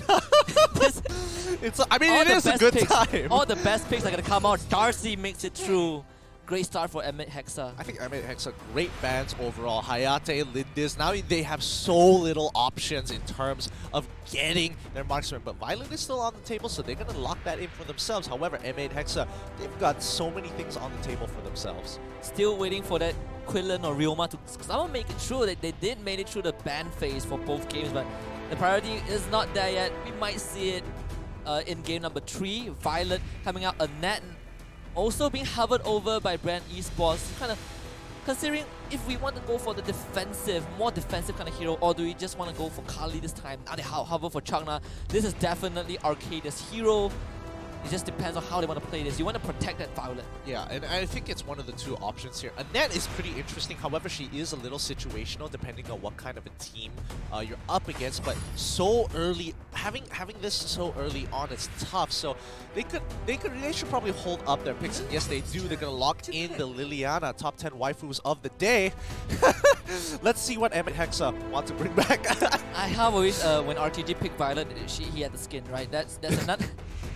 What, waifu squad? Oh, waifu squad, that's what they're going for. This is how we win. This is how we win game 3, right? They'll be too distracted. They'll be too distracted to actually play the game. It's the only way. But M8 Hexa, what are they going to be looking for here? What are some of the picks they want to lock or take away from Red Esports at this point in time? Well, they already took away both really strong marksmen. Instant lock-in is Tel Anas, is Teamy. I wasn't ready for this. I wasn't ready for Telenas. I wasn't ready for Teamy skin. That is not a squirrel. That is not a squirrel. Gotta casually flex on them. Gotta be a gentleman, but still a savage at the same time. But Bren Esports, what are they gonna be looking to pick up for themselves here? And they've secured their damage. Now, do they want to pick up the Chalknar here, or is the Annette gonna be more optional? Will we see a Yimne? Will we finally see that hero? We saw Bowden. Honestly, Yimne would fit a lot better because both Chalknar and Annette are kind of situational in their own right. Chalknar a little less than so, but again, you can hold it up. It's going to be the Florentino being covered over. Do they commit to it, or do they say, hey, this time we'll show you Richter? What? You never know. Oh, okay. Yeah, it took me a while. But took you a while. Took me a while. Yeah, okay. Yeah, Florentino locked in. Looks up, brother. Brother! Yeah, they do have kind of... Like, every time I put those 2 heroes side by side, I'm like, wait, like what?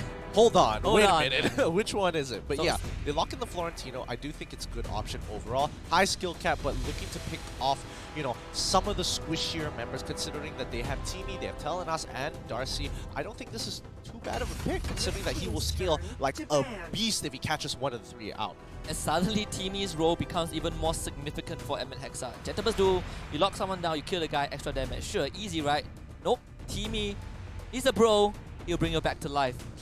Name of that all. But Bren Esports banning out the Scud very early on with Crit Knack on the other side of M8 Hexa. I do like these options because if you get rid of such high damage dealers, especially like an assassin type like Kriknak, who has high mobility as well, it forces Timmy to use that ultimate a little too soon. And that's kind of the issue here.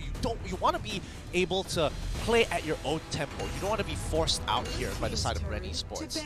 HusKKiee being the last to go for the side of Bren Esports. Don't want that long range damage dealing, wave clearing hero. We have not seen HusKKiee for super long actually. If I'm not mistaken, it's either KZB or El Espresso from the side of Resurgence. Absolutely monstrous on that HusKKiee.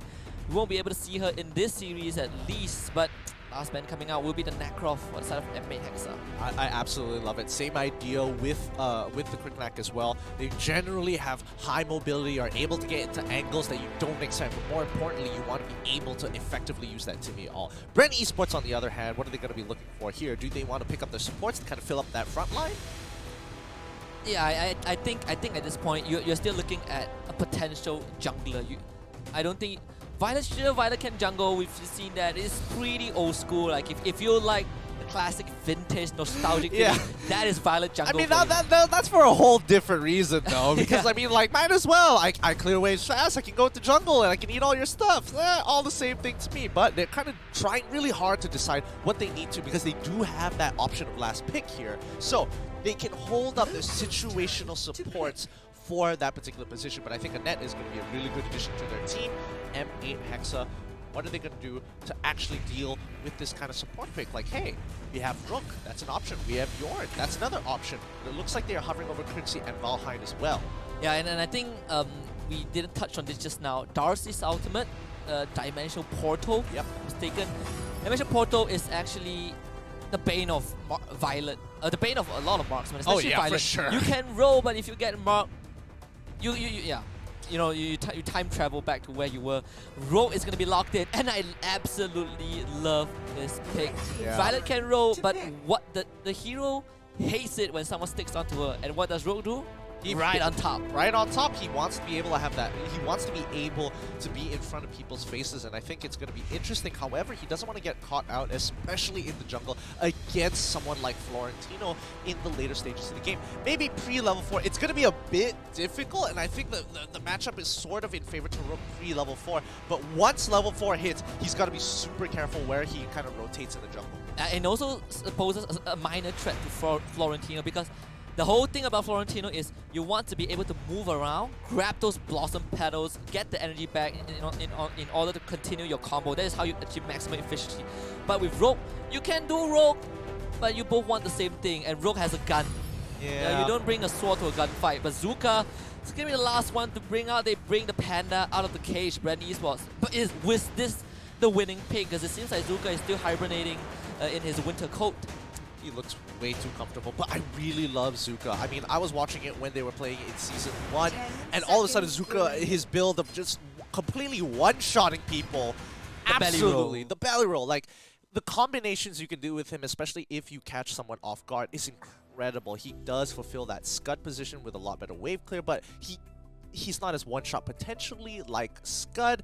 He has a little bit more in his horizons of wave clear, but overall, what do you think about these two compositions? And I honestly think like Zuka does, like you said, almost the same thing as Scud, right? They have the one-shot potential, but personally for me, I think Zuka does it a bit better, simply because they both have the AoE ultimate, but Zuka has a little more mobility. He can kind of roll. He does get a shield when he rolls over an enemy hero, and that itself enhances his damage output even more. Significantly. Yeah, every single roll, extra damage. And some people, it depends. I honestly think Zuka can feel that, you know, semi-warrior, semi-tank sort of position if he needs to be. However, if he builds full damage, like, man, he's just gonna slap someone randomly. You're gonna be walking into a brush, you face check, bam, you're gone. Yeah, with the bamboo, you know. Exactly. And again, it feels like Bren really like these picks where it's just like, all right, just wait till I have my flicker up. Yeah, just wait for that flicker.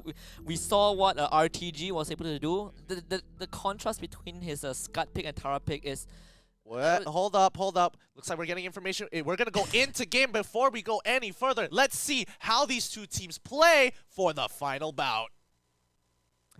I'm so excited to see RTG. Yeah, I want to see RTG absolutely demolish someone. Yeah, but since it's, you know, the fighter, RTG always plays I would say the dog slayer lane. So Florentino is definitely his choice, but Lloydie on that Zuka. He's kind of Yeah, careful. Yeah. This matchup is kind of expected, right? 7 up against RTG. Oh, you give him the flowers and he's gonna. And see, that's the thing. You have to be very, very aware of when Florentino has his abilities up. Like Rook, he can't do things like that. He can't walk up too close, even though he wants to as of yet. But again, Lloydie, no way he's going down. Wow, that's a lot of. I wasn't expecting that much damage coming from, especially considering that Rio does have priority over that lane. Didn't have priority, but was moving up to catch the lane. RTG quickly rotates down, so great rotation overall. They're maximizing their EXP game. Yeah, that's the Pana power, and guess what? 3SH, Jungle Violet. Back to classic. Back to classics. That's the Beethoven of Arena of Valor. I absolutely hate this though, because personally I do like some of the old school picks. I definitely love Scott, but man, Violet Jungle, that was such a terrorizing thing. It's still better. At least there's ways to do it. There are more ways to do it with Violet. That's true. With a lot of the additions coming in, especially with like things like Darcy, the addition with Rook as well. Great options to actually deal with it so far. So I think it's pretty smart that they decide to put him in jungle rather than force him into a lane, to kind of give him the options to slow people down, deny a lot of control over the river, and more importantly, have that range to just be like, I don't necessarily have to be in front of you. I just have to be sort of near you. Yeah, and I like what RTG is doing right now on the Florentino. Since he clears waves super fast, Rook cannot contest that. He clears the top wave, he goes middle, clears it out. Every time A Street is absent. First time he did it, A Street rotated to the bottom lane. Second time, A Street went for the blue buff. RTG, like you pointed out, maximizing his resources, but luckily for Rogue, for 7, he's keeping up with the gold lead. And now, when he puts gets on the tools, Arcadia being called out. Should be able to get away, but the re-engage is going right in. That is the dimension kill, bringing Arcadia back, but Arcadia still gets out with the flicker. Rio not being able to get 3SH with the ultimate. Oh, they get out. That was so close to being a 300 IQ play. They purposely left him to walk away. Darcy already got his ultimate on top of him, and they waited for him to teleport back. And once he did, he still managed to get out because the rest of his team understood he's coming back. We gotta protect him. Yeah, protect Arcadia, protect the witch, and well, they both the Annette and Violet escape with literally a slither of health. If only they got the double kill there from MA and Hexa, that would have been easily a 300 IQ play. But at least Bren Esports, they played really well around it. They understood what they had to do, and now they are looking to be aggressive somehow.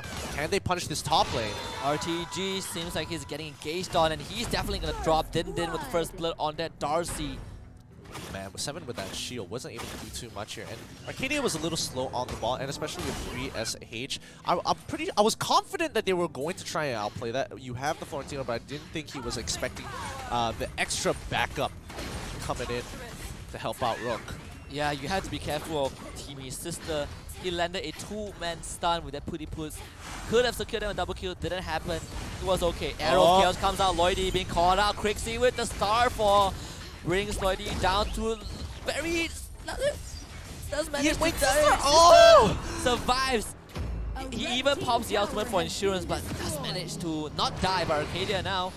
Really well played, really well played. Cautious, sidestepping all those skill shots. Din now going in with his own ultimate. Honestly, Lloyd was playing that so well. He was holding out for so long, and the turret was so close to killing Sister. However, just not enough, especially considering how many resources M8 were willing to give to make sure Zuka dies. Yeah, and especially when you have Timmy nearby, no one's gonna die. Be it bro, you can revive yourself and one of your teammates who has the lowest health within the ultimate proximity. Second Abyssal Dragon going over to M8 Hexa. They're being extremely aggressive here. They want to be able to force them in these situations. They want to abuse Telanas's range, and yes, they are. But Bren Esports, they should look for either a flank or a way to punish them when they try to do these sieges.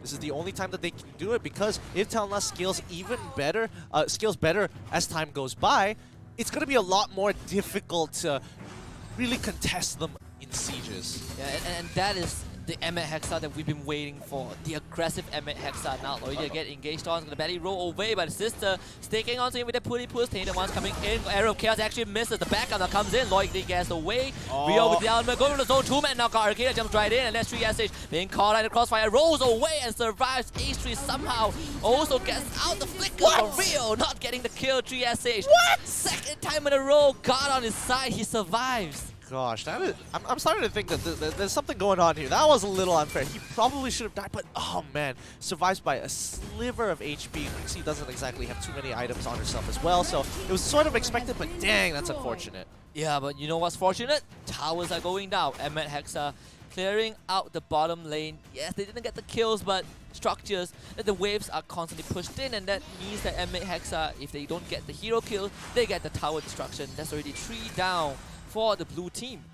And Tainted Ones, he's not really leading the charge, but everyone knows that wherever he goes, they need to maximize the situation, clear out their jungles, deny them the currency, don't let them have the economy to work with to come back into this game. They're already 3k up in gold. That's a significant amount, especially 6 minutes into the game. Yeah, and RTG at this point is not going to be efficient in any way. He does not have the room to get the snowball going. He sees Din, but he knows both Tainted Ones and Sisters are nearby. Lloydia again engaged on 7, running at him with determination.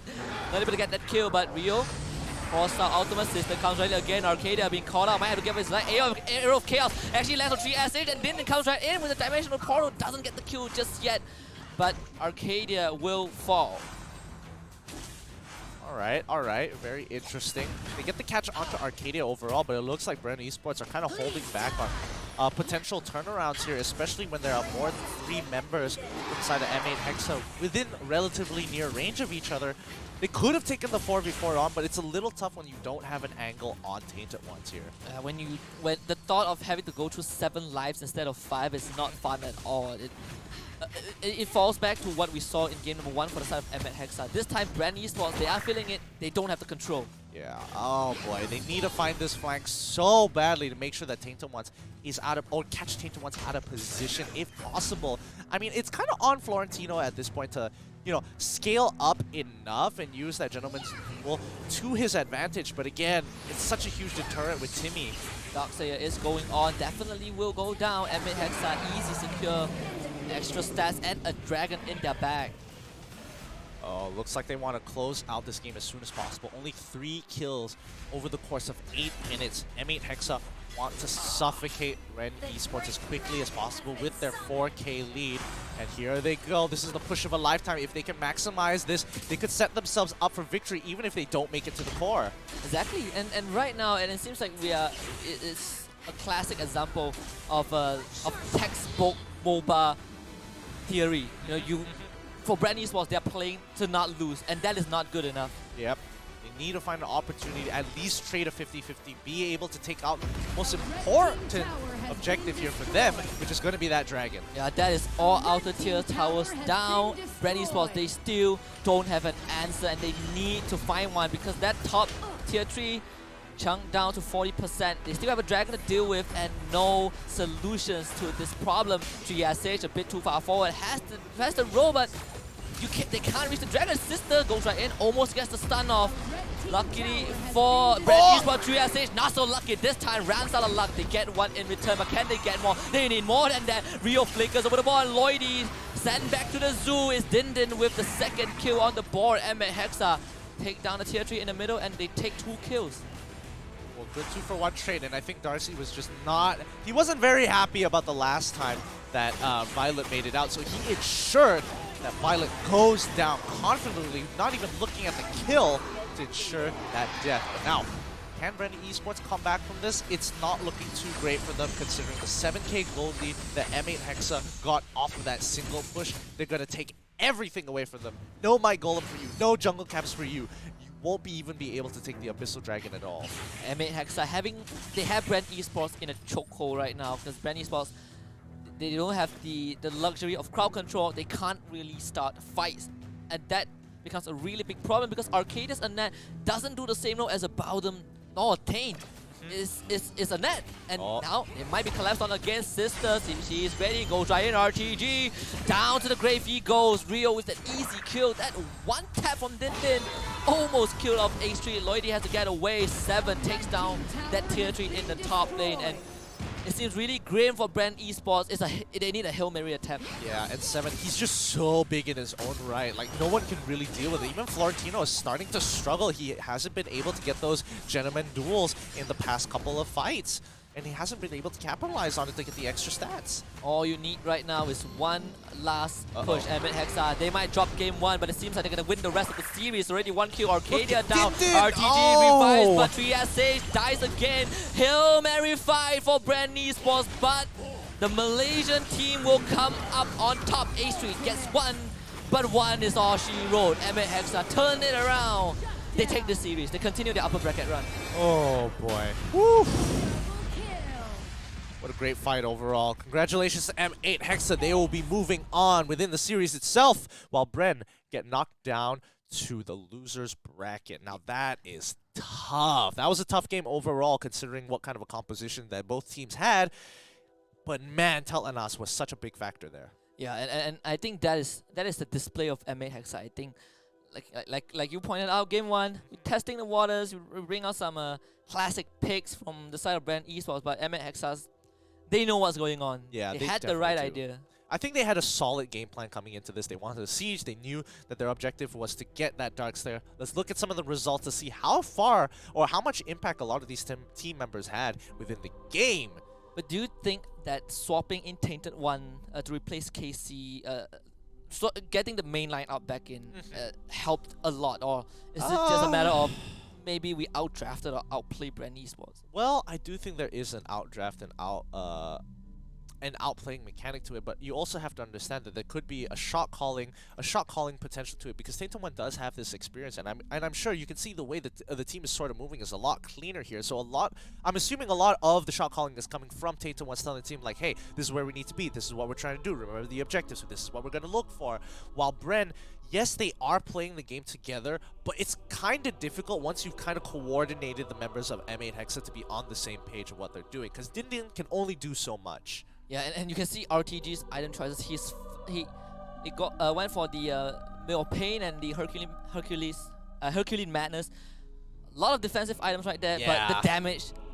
If you go this kind of item build, you need to make sure the Gentleman's Duel are worth it. You need the damage, but it never happened for RTG. Yeah, and I think during the mid-game where he got his first time, it's like, okay, I'm tanky enough, I can start running through the enemy team here once Crixie's ultimate is down. He looked at it, gets punished in his lane itself, as the rest of MA understood, like, hey, we're going to make sure you don't really do too much in this game, because Tainted Ones was already keeping control over the bottom side of the map. They punish him, they tell him you don't get to play the game, and from there they just snowball their lead with the Darkslayer to really speed up the course of the game. Oh yeah, and 7 held his ground so well. We saw the level 1 trade RTG. Oh yeah. Seeming like he had control, push 7 back, clear top, clear mid, clear top, clear mid. I think he did like this routine at least 2 to 3 times. Yeah.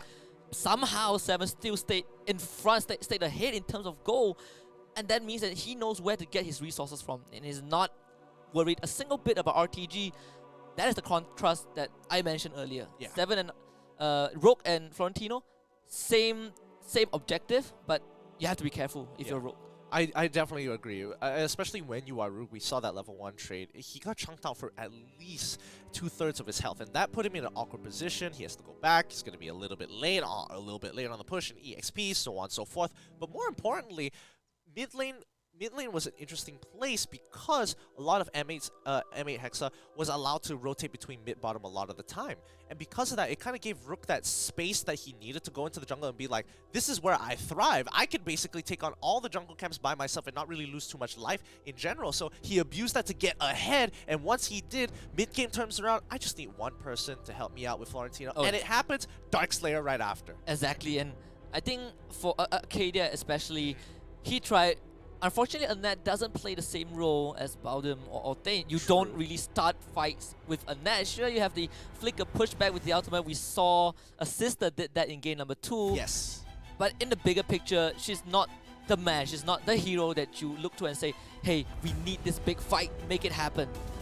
True, I do agree, but she does bring, you know, a little bit of damage. Yeah, but it was a tough game overall. Well played to M8 Hexa.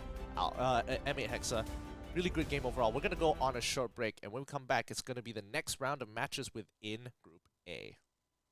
Hey, Sophia, let's break up. Wait, what? With your telco. Can I? Just switch to Udo and you can customize your mobile plan anytime. Can I date that too? Yep, if you switch to Udo. Are you sure there are no hidden charges? Nope, what you see is what you get. How do I get a SIM? Just order it and we'll send it over. Catch! So I just slide to customize? Like this?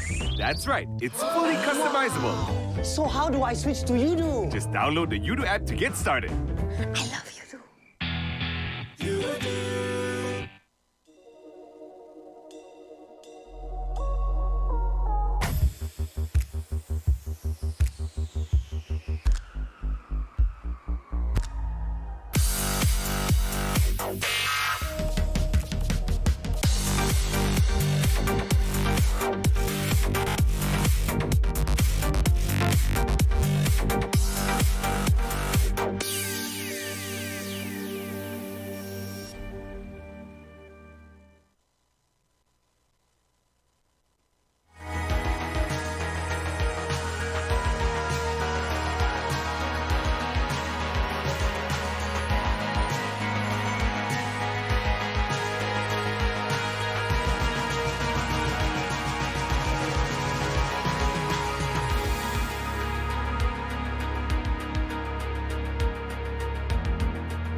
And welcome back to the ESL MSP Championship. This is group stage, the group stage phase, day number 1. We are looking at the brackets of Group A, where Bren Esports, they had a great start, but it's about how you finish. And M8 Hexa advances through the upper bracket and one step closer to the playoffs and first seeding. We're going to look towards the second series of this evening. I'm HusKKiee and I'm joined by HusKKiee. Now, we've got another exciting game up for you guys. You thought that was it? You thought that was the only sweaty bout we're going to have today? No. We've got Axis Nakama against Oro Digitos here, and that's going to be a pretty interesting game because these two teams, I want to see what they got. They start a great round 1 technically.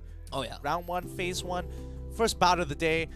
Big game. Now, these guys have to kind of show what they have to the other teams to be a force to be reckoned with, because they will eventually meet each other. Whether it's going to be in the loser's bracket or whether it's going to be in the upper bracket, it can be decided right here, right now. Exactly, and for the last best of 3 of this evening, I think coming into this, we talked a lot about M8 Hexa and Bren Esports. They are household names. Yep. The players are amazing. Yep. But names like Axis Nakama, they were not here during season 1 or season 2. They're like I would say the new era. But it's always good in the competitive scene. Yeah. You get fresh faces. And I do hope to see a plethora of other heroes being picked, because some of those heroes on my list have not been picked yet, and I'm eager to see them in action. Well, we're just gonna have to kind of wait and see on that one. I'm excited to see a couple of those picks as well myself, but what do you think they're gonna bring to the table? What are you hoping, more importantly, that they're gonna bring to the table? Like, let's go down the tier list now for yourself. So the most, I would say, surprising thing to me is that no one has played this definitive assassin kind of hero. We saw Krina. I think that was pretty much it. Scott, I wouldn't consider him an assassin, just that his kit allows him to build full damage, but we're talking about Quillen, Murat. Murat isn't the best, Quillen is. Quillen, yeah. Is Quillen up there, is but interesting. maybe it doesn't fit what the team wants as of now. It could be team preference, because I think the general is that every tournament has its own meta. Agreed. I do think every region kind of figures the game out in their own different way, and different regions kind of like they have their playstyle. And I think Quillen is one of those where he's interesting. Like, he starts the ball rolling once he hits that level 4 mark, and I think for a lot of these teams out there, especially since round 1 was between M8 Hexa as well as Bren, those early skirmishes were pretty important. Like level 2, level 3, they're already fighting, and if you have like a Quillen there, he's not going to do as much as you would imagine until he gets that ult. Once he's level 4, then he becomes super effective here, but I don't know whether we're going to see him. Yeah, and we might find out, because the picks and bans are ready for this series. We'll jump into it. This is for game number 1 between Axis Nakama and Oro Digitos. Looking straight into the game, Cricknack already be taken out of the picture by Axis here. They do not want to deal with him whatsoever. Yeah, that route, you need to minimize the investment in the pesticide, ban him out.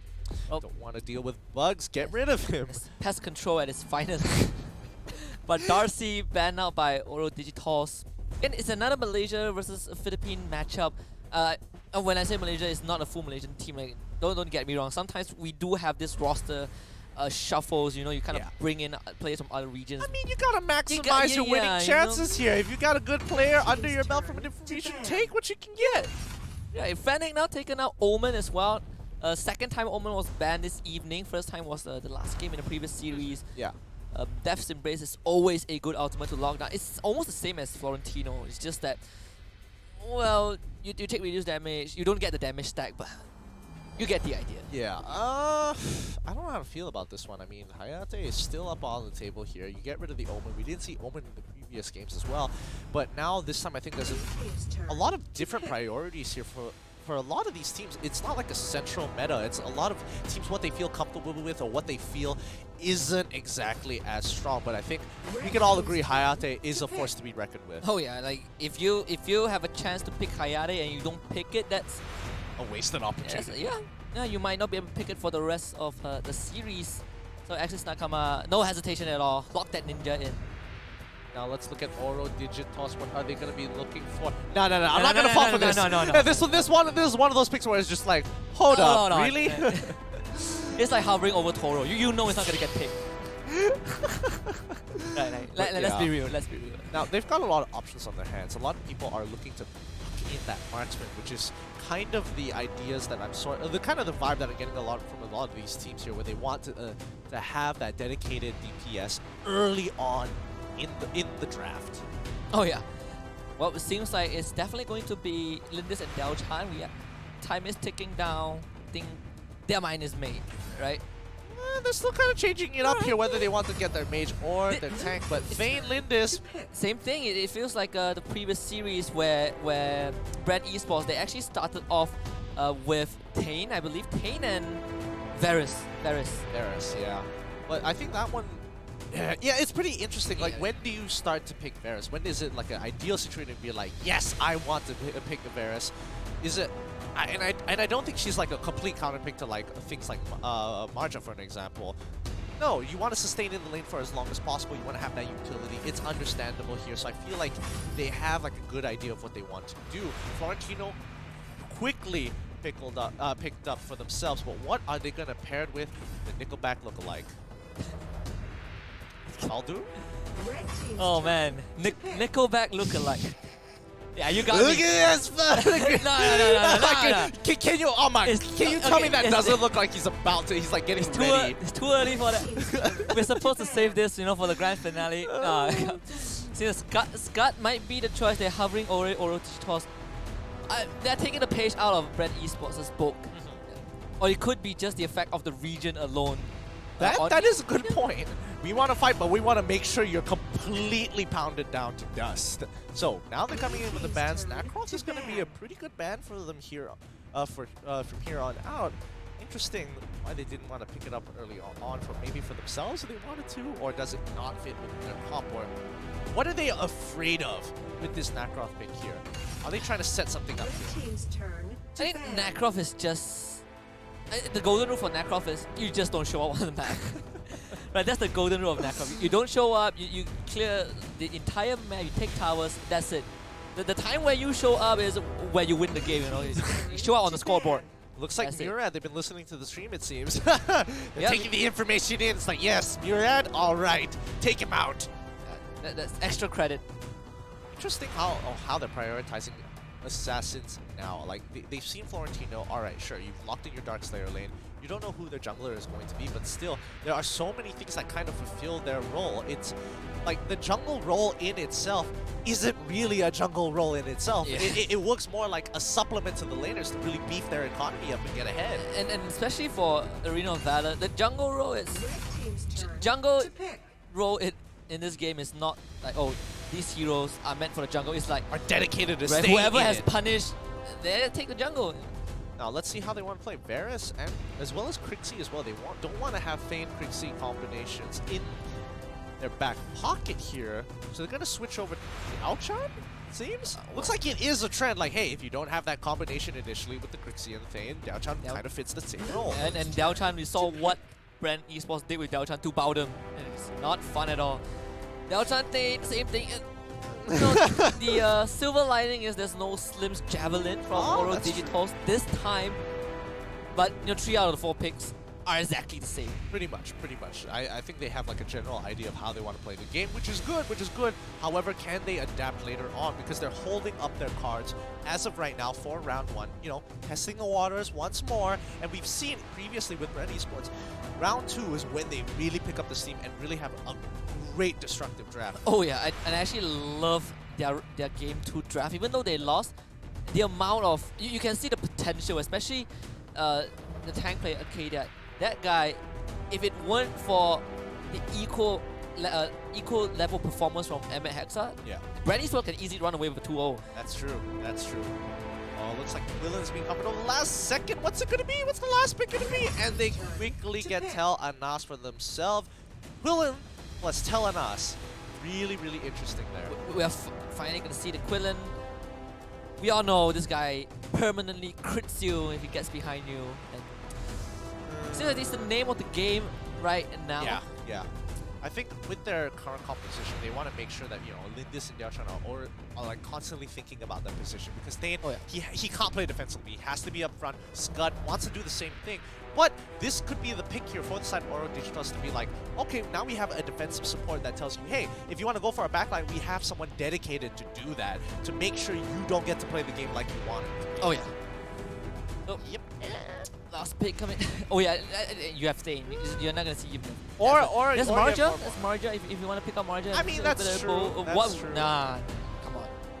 Yeah, no, seriously, It's an option. It's a decent support option. Like, hey, you think you're gonna have a good time, Quillen? You're not gonna one shot. I'm just gonna lock you down with a single stun. Red, yellow, yellow.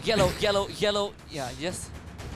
You just want to make sure that he is disrupted to make so he doesn't one shot your backline. So I think it's a decent pick overall. It's like the solo kill mantra, right? They just these are Valheim players. These Valheim, it's like the stigma is already there. Right, because the things that you normally see when the Valheim pick is that you go into lane, they run up to you, and what they do is yellow shuriken, yellow, then they use the second skill, it's another yellow one. That's double stuns, right? Yeah. And hopefully, I mean, that could be the changing point, especially when you have to deal with someone like, you know, Quillen or even Quillen as well as Florentino. Both picks are extremely difficult to deal with if you have some form of CC. So I'm excited to see how they want to play that out. I don't know whether Nickelback Lookalike can actually get ahead into this game. I could be wrong here. It definitely, with Florentino, it's tough because he has such a high skill cap. You have to give it to him. If you are just absolutely a monster on Florentino alone, I think that in itself is a huge statement to the other team. Like, hey, maybe you should be really careful to maybe put more resources into dealing with him. But then there's Quillen, so you're like, Still waiting for the duel to happen. We have not seen that yet. At least for now, it's not easy to get a 1v1 scenario in team game, right? When the teams are coordinated, you want a 1v1. Well, guess what? My aunt, you know, my uncle. Right, Nickelback has a band. No, he's not alone. You gotta remember. Yeah, that. that's true. That's true. And in these sense, it's gonna be tough. But let's go straight into the game. We're gonna bring you the action right here, right now. This is gonna be Axis Nakama versus Oro Digitos, Game 1. Oh man. Well, looks like the game's gonna start a little stale. No early invade so far. Scott's kind of like, he's taking his time while the rest of the team, and especially Neko, wants to be able to kind of get the information like, okay, we know they're starting on the Sage Golem side. Now in Spirit, he's going to go back into his lane. He's going to be absolutely fine. Yeah, it's Florentino against Scott. You're not going to have too much problems. Scott, you do have to be careful of the shield and his passive. So that heal actually does a lot of damage. And the threat of Dao-Chan, Daze Nico is like, I gotta flicker out of that. Yeah, he's like, hell no, I'm not going to deal with none of that. He watched game 1 of the first series, definitely. Agreed. That's what happened to Sister. Well, Yacht's gonna take away that Seagull, and there we go, Valheim. Get the yellow one. Unfortunately, RNG is not on his side. Neko does miss the initial dash, doesn't get to flip arrow over his head, but Vindicate is not having a good time, especially when you have someone as oppressive like Florentino. It's going to be tough. I mean, later on it does get better for you because you can one-shot him afterwards, but still. Oh, Daze Nico stole the Might Golem. Era coming in, doesn't get the freeze off in Spirit, jumping a bit far forward. Daze Nico needs to run away. Well, did Grand Theft Auto the Might buff, so there's a win for Axis Nakama. A little interesting where the freeze came up on. Ooh, this is getting a little dangerous here. Can Sky Blue make the difference if they push up a little too far? Nope, they don't want to commit to it just yet. Yeah, Sky Blue waiting for someone to be assassinated. Spirit Sentinel definitely going over to the side of Oro Digitos Prey with a great pushback. Push DIY back, but A been called out. Bad spot. Sky Blue goes right in, but gets knocked out. DIY to go lost in. Not gonna fight him. Ducks back to the brush, but it's gonna go down. First blood to the Hayate. The fight might continue. Era misses the freeze. DIY to get out. Dash it up with the shadow step. Era now caught in the bad spot. Get assassinated. That's Sky Blue with the second one. The knockout coming in. 3 in a row for Nakama. Oh man, Nakama must be super happy about that, considering that Sky Blue was able to pick up 2 of those kills. That's going to push him significantly ahead. Landing those backstabs was really, really important for the team, but in Spirit now, he's going to take his time back, taking a little bit too much damage, allowing Sky Blue to really, really push ahead for his team. Vindicated is still having a decent time, you know, you lose a trade against Florentino, but once he hits that level 4, it's always about the power spike. Suddenly you can clap back now. Aim coming in, trying to find revenge, but it's on about on the big tank. Daze Nico just stands there and take it. But the bigger objective is the Abyssal Dragon. We'll see if Oro Digitos can secure that. Yeah, it looks like the rest of the team is willing to just give it up here. There's no reason to actually contest it. They have so many dedicated members. Do they want to punish them here? Maybe. They are sending a couple of members, Hayate as well as Quillen, making their way down bot side just in case the fight breaks out. Indicated, one versus one against Spirit does manage to lunge forward with the knockup. It's perfect maneuver right there. Great mechanical skill. Prey misses his own. Ooh, Arrow of Chaos does miss. Half a second too late. Just half a second. I think he might have been able to chuck him out. Not sure whether he was able to kill. It is Thane, and he still has some pretty good stats on him in the early stages of the game, but in Spirit. The knockback, not in the angle that Oro Digitos wanted. No, Spirit does manage to escape that, but this will draw attention from the side of Axis Nakama. In the top lane, you have 2 cores that you want to kill off. Aim. Great reveal right there, checking the brush, and Daisy were being called out, but backup is coming in. Oh! The Nature's Prison catches both calls, but Prey is here. He's here to deliver the tankiness as well. Era with the Blizzard. Spirit is trapped. Take one, might be the second. Double kill for Diao Chan. Rev has flickered away, and Vindicated is here for retribution. Not able to get the kill, but the freeze does come true. Oro Digitos, this time they respond. Oh my goodness, I thought it was so smart. I mean, Daisy, he was trying to get an amazing play there to lock them up and potentially turn it around, but the rest of the team doesn't really care as Oros Digitos go for the dive. They pick up the Hayate in the process. And Vindicator survives the ordeal. What? They might not be able to get the top tier 1, but Yaz is coming in, yeets his way. Mid tier 1 now down. Looks like he's going to be A-OK, and Oros Digitos want to be aggressive, and they are playing very fundamental AOV here, and they are coming up on top. Can Axis come back from this? Because again, a lot of their members require items to be effective. And now we're looking at the Valheim 101 Blitz Blade first item. No surprise. Just need to get that attack speed, you know, the more yellow shurikens you get out, the better. Yeah, that's true. That's but, the perma stun.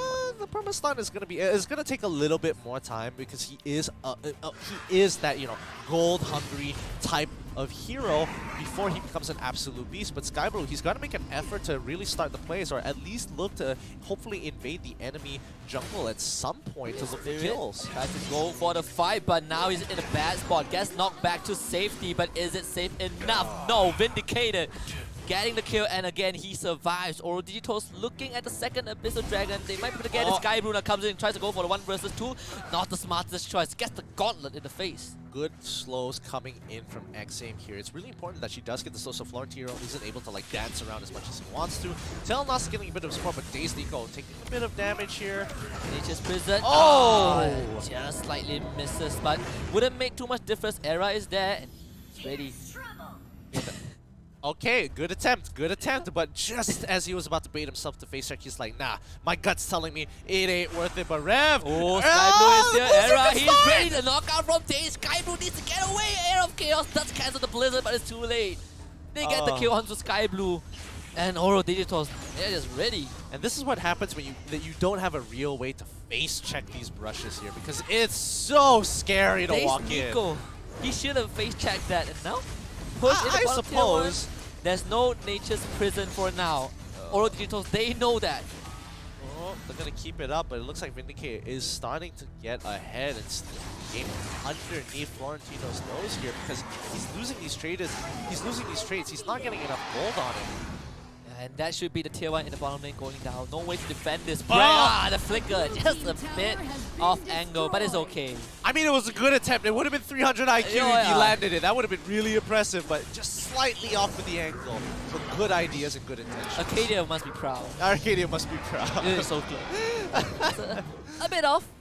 But it'll be A-okay. Now, the rest of the team here, what are they looking to do? They want to be able to keep control over mid and top for the sake of Dark Slayer, but I think it's kind of in Oros Digitos' section to really punish this Florentino now that they have control over mid and top. They're going into the jungle, they're cutting off the reinforcement pathways. Yep, and it's just the textbook way to play the game. You get the tier 1s, you control the map, and once you take out the tier 1, there's a lot of areas being relinquished from the enemy side, and Wook Prey a bit too far forward, does give up his life. The arrow kill again onto Yaz. That is the Valheim. They want to take down Daisy. Eagle just runs right in, but Era is here, has the Blizzard, not gonna let it rip just yet. Finally uses it, that's the flicker, and his Bowdom goes down. 2 members on the side of X6 Nakama, low on health, but it's Oro Digitos coming out on top.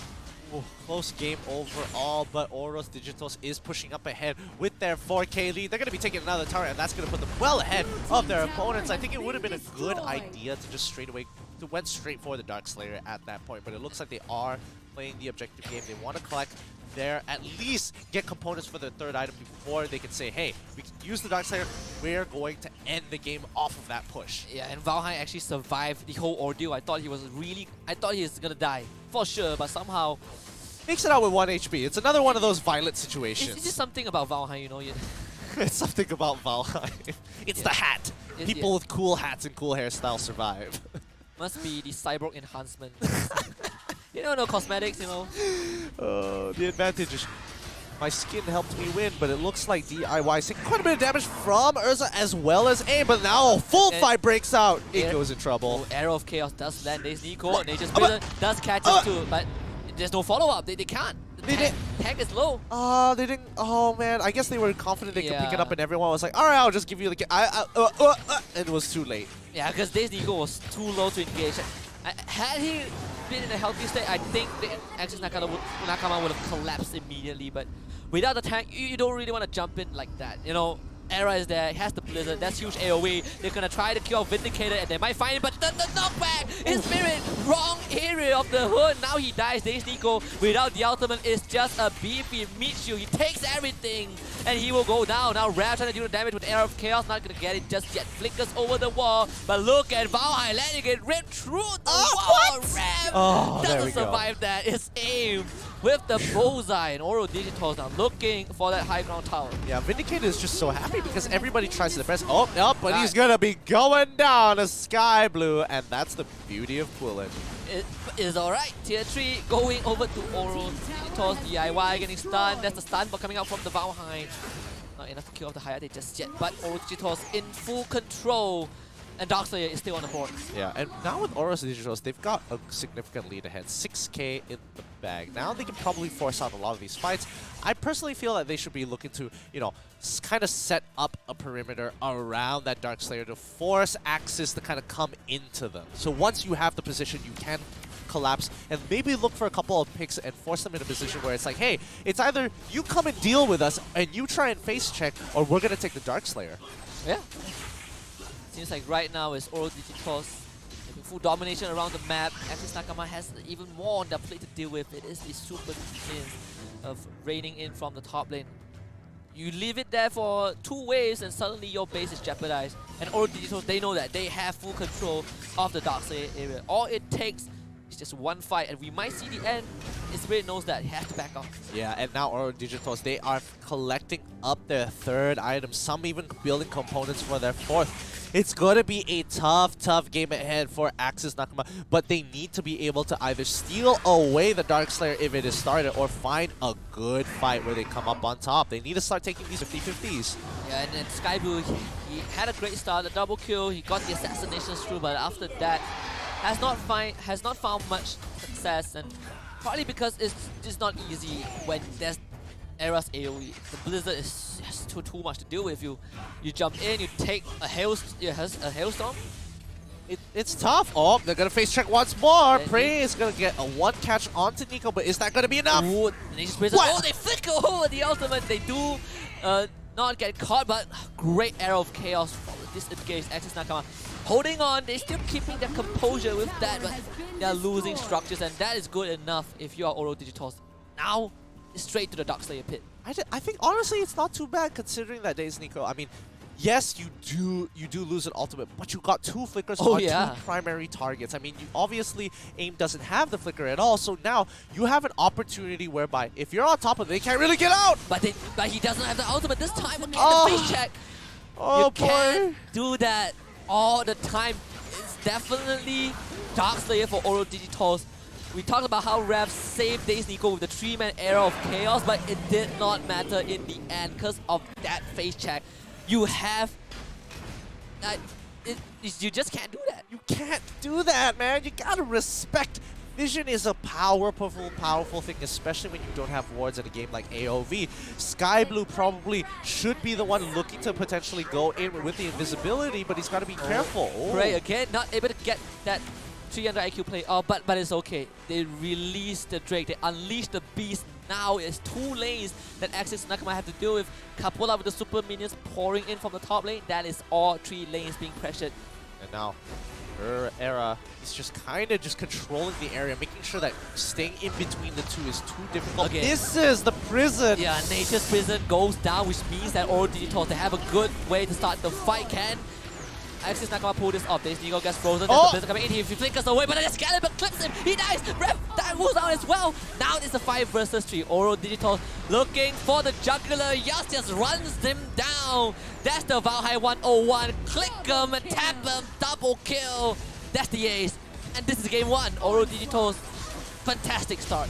really, really fantastic spot. Once they get the ball rolling, they really took that snowball and drove it all the way home. So congratulations to Oro Digitos for game 1. Axis still has an opportunity to come back. There's still game 2 to maybe push it into a game 3. Yeah, and I think a lot of teams just underestimate the significance of that Nature's Prison. You can see how Nature's Prison is like a traffic light, right? Okay. Like you land it, it's a green light for your team. You missed it, it's the green light for the enemy, team. Yeah. I definitely get what you mean. It's such a crucial ult. Let's look at some of the results first and kind of see how far behind really was this Baldoom and the rest of the team such that they couldn't get into that prime opportunity. You have things like Hayate on your side, so why is this so tough? And again, this lineup is a reminiscence of exactly what M8 Hexa pulled out in their first game of their series previously. That time it was Sister on the Baldoom, 1 tank, and 4 cores that you need to protect. If you look at all the other heroes on the side of Axis Nakama, they don't have the ability to protect themselves. They only have mobility, visibility for Sky Blue, Shadow Stats for DIY. That's pretty much it. Yeah. Base Nico becomes so important, and with each Nature's Prison miss, that is a fight loss. I agree, but I also think like when it comes down to like, you know, double marksman compositions, you need to be able to be extremely effective. And I personally feel like Telenas doesn't do that role as well. I think Hayate, yeah, he can be that hyper carry if need be. However, when you have Telenas, you're struggling to look for gold on the map. And her arrow, her chaos arrow is so important. The moment it's done or you whiff it, you have to be really precise, being able to disable, not disable, but interrupt the blizzards from the downshine. And usually it's like half a second late and the damage has already been done. Yeah, I think it all started to go really bad for Axis Nakama when Daze Nico just went for that face check. Yeah, I mean the face check definitely, it's one of those things where it's just like you have to have that game sense. Yeah, it's either that or because backup was not nearby. Agreed. Rev, I think, had his ultimate up, but since he was too far away, I doubt it would have made a difference. But you know, at the end of the day, it's just that face check. Yeah, that face check. Oh, that was just unfortunate. You cannot blame this Valor because he's the only guy that can face check. You don't want to jump in with Sky Blue's ultimate. You definitely can't face check with the Arrow of Chaos. It doesn't reveal anything much. And your best bet is Hayate Shuriken. You toss it into the brush, but that puts you in danger. Yeah. Being close, especially when you have something like Thane, you have something like Scud, or more importantly, just having Valheim in general, you walk up, you get stunned, you don't even have an opportunity to fight back, and I think that's why I personally feel like it's more clear for Oro Digitos having that double marksman when you have Valheim, who has that kind of utility, especially with the stun, being on, if you max it out, it has such a short cooldown that's going to be A-OK, and AIM, he was having the time of his life running around the map, basically killing anybody with the help of X-Prey or X-Yachts. Yeah, and I think for the Valheim is one of the I wouldn't say mechanics, I don't know how to put this, but the way the game is coded, right? For some reason, you always will feel that you're out of range, but somehow the shuriken still lands, especially the yellow one. Yeah.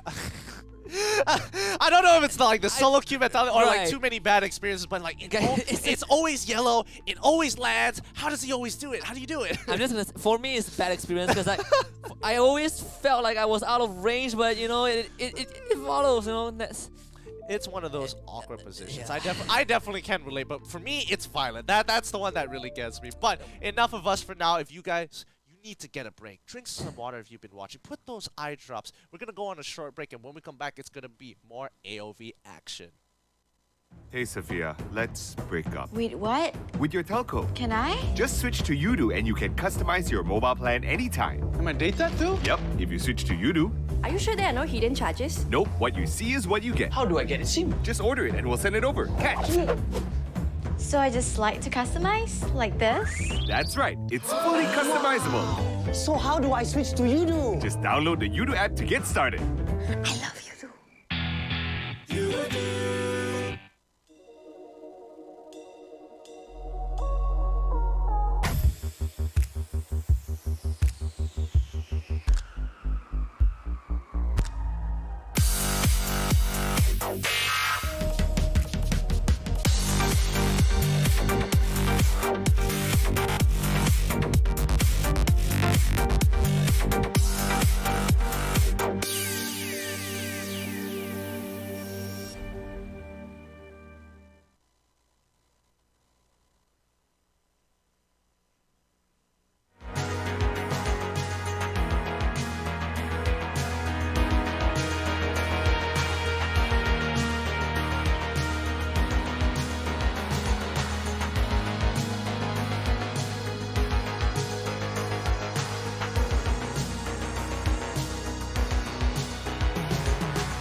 Welcome back, everybody. ESL here with the MSP Championship. It's been so good so far, but it can only get better. My name is HusKKiee. This is Bren HusKKiee. We're going to be your casters for the day. And where have you guys been?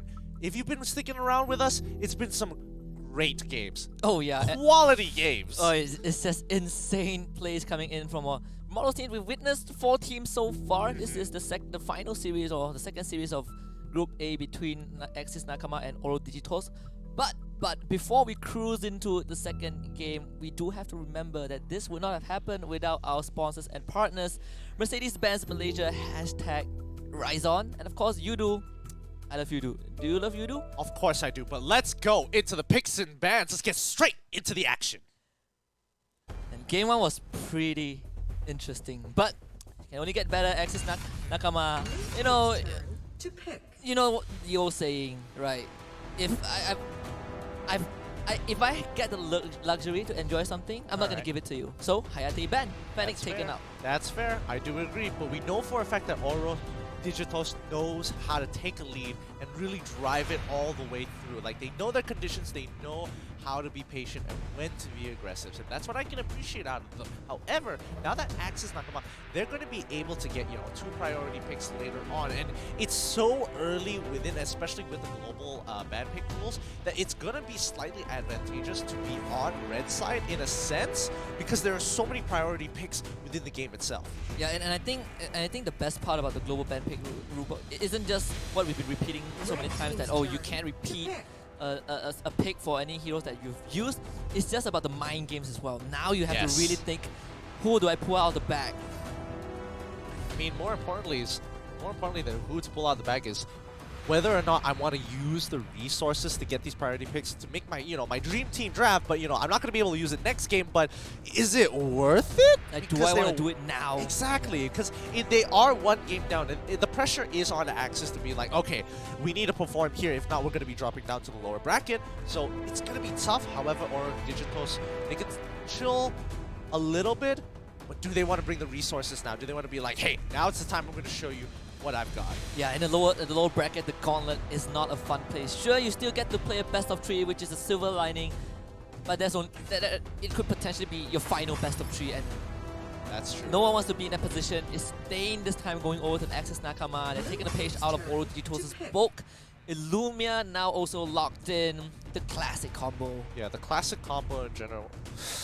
Ooh, I mean, it's tough. Like, you've got some strong ultimates. That's a great combination when you have Blade the Vampire Slayer on top of Illumia. Man, it's going to be tough. But Violet, he needs to be paired up with something that is allowed to protect him, allowed to kind of create that space to abuse that range. Yeah, and I think right now for Oro Digitos is, you have Violet. Violet is not the easiest target to hit with Illumia, with the Cataclysm. Because she has the roll, there's slight mobility. Yeah. But for some Oro Digitos, they are hovering over the, and I was about to bring out again, even if I really want to see this hero in action. I feel like even maybe in this meta, maybe in the current region, might not be on the top of the list, but the things that the amount of utility they bring to the table, he brings to the table, is pretty impactful in the right hands. Finally, somebody saw Omen. Okay, so they locked in their marksman. They're like, all right, we got Violet. Now Omen, they finally whip it out. It's been a while since we've seen it. Most of the time, he usually gets banned out, especially in higher tiers of play. But these guys finally get an opportunity to lock them in.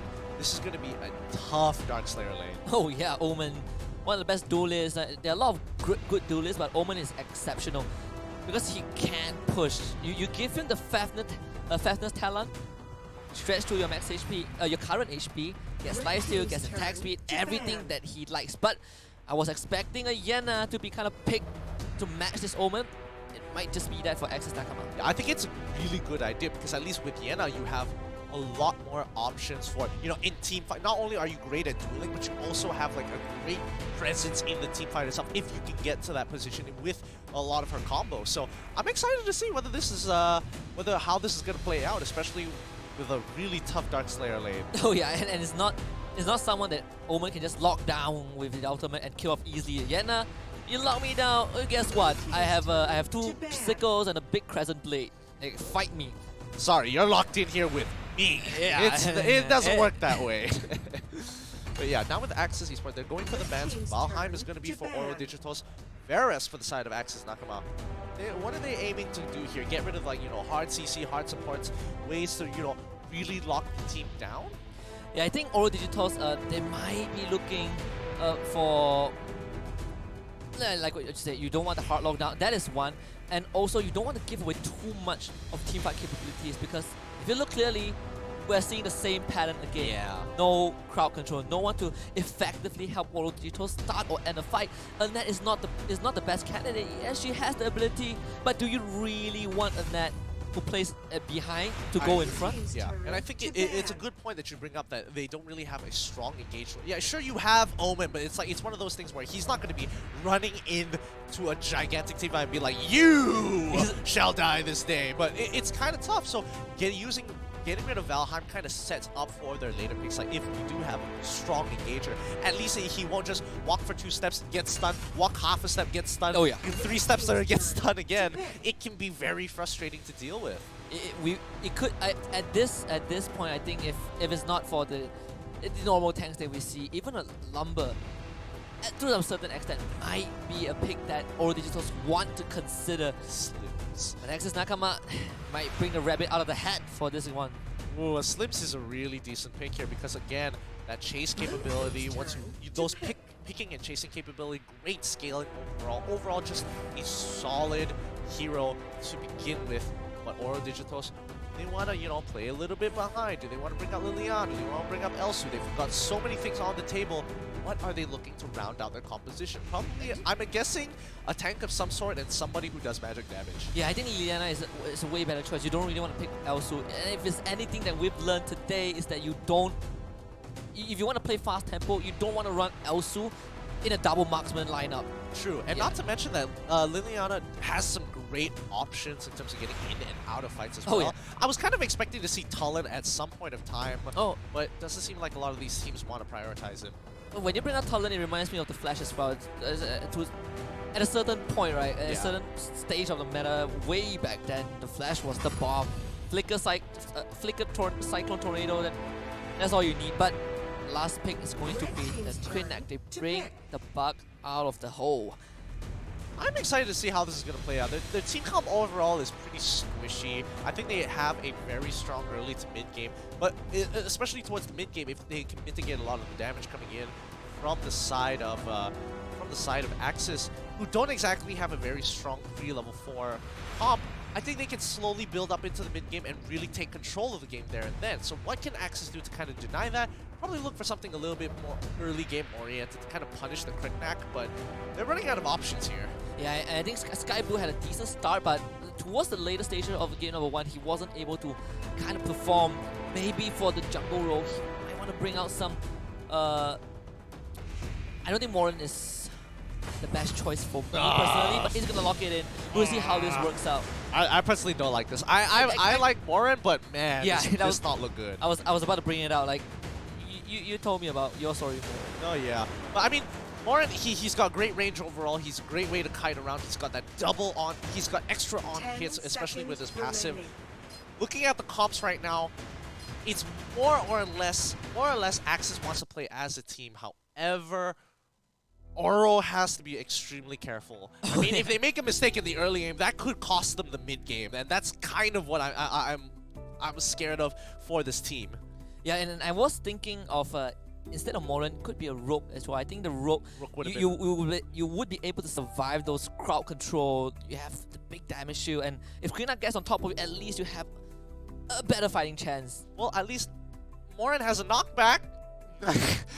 I'm trying to figure out a solid reasoning to why you want to have Morin in your team, and I think that you do have, you know, crowd control options. Like, he in a sense works like a Fennec, but doesn't require as many resources as Fennec, because Fennec is very gold hungry. Morin, sure, if you want to play that support role, it's going to be a little bit more important. Oh yeah, and we don't really see Morin often. I think even in international competitive play, Morin is like he's left out. Yeah, he's left out. He's at the edge of the bubble, sometimes even outside. But to see teams bring it out, and Axis Nakama, one of the fresh faces, I would say, they might surprise us. They might even surprise Oro Digitos. This could actually be, you know, meta breaking if they have a particular play style of abusing Morin. And let's go straight into the game to find out a little bit more, and hopefully we can do a less theory crafting and more actual casting. Let's go straight into the game. Morin is like those 7 little dwarfs. Okay, so Are we just gonna rip on Morin for like the rest of this game until he gets a kill? I'm pretty sure you watched it. Was it Alice? No, not Alice. Snow White, right? Okay. Who would Morin be? Right? Grumpy, drowsy, what? Oh, easily grumpy. Easily grumpy. Look at him. Do you ever see Morin smile? No. He kills people and he's just like, "Ugh, next guy. Ugh." But yeah, as the rest of the team goes through, it looks like Morin is going to be in the jungle position. He has decent clear, and it really helps with his passive to kind of cut these people down. But is it going to be enough to deal with? Oh, yeah, he lost the camp. That's a feels bad there. I was surprised that Daze Nico didn't try to go and provide some assistance. Like, he was right beside Prey when Prey went in for that. I mean, that's true. That is true, but it's one of those situations like, can you win the fight? And in most, you don't, because you are up against Liliana, and she in itself already starts off with more abilities at level 2 than most other level 2. So her power spike is so strong at level 2 itself. And I think they want to keep the wave in check as well, because they could easily rotate those two members in the mid lane to just go in and help the Morin, but now Nico caught out, has to charge out of that, and that might be able to do enough damage, but enough to push the Thane back.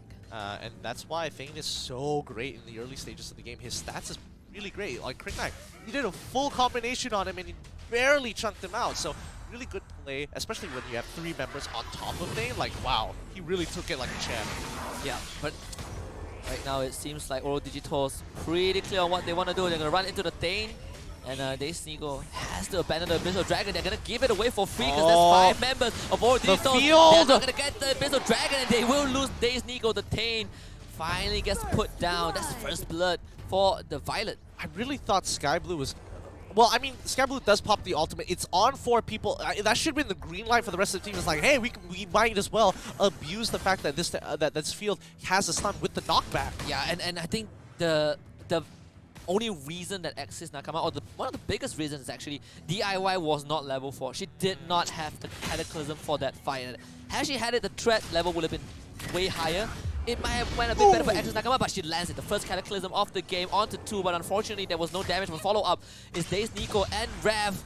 Yeah, tries to go for an ambitious ultimate, not going to blow up the rabbit for now. Instantly, Inspirit is able to take that away, making sure that, again, Omen and Inspirit are just having the time of their lives. They're just hitting it back and forth. No one is really winning here. Yeah, Inspirit, not knowing that aim is nearby. Level 6 on that crit nag, and fortunately, it's Ayana. You can't really kill her that easily. DIY.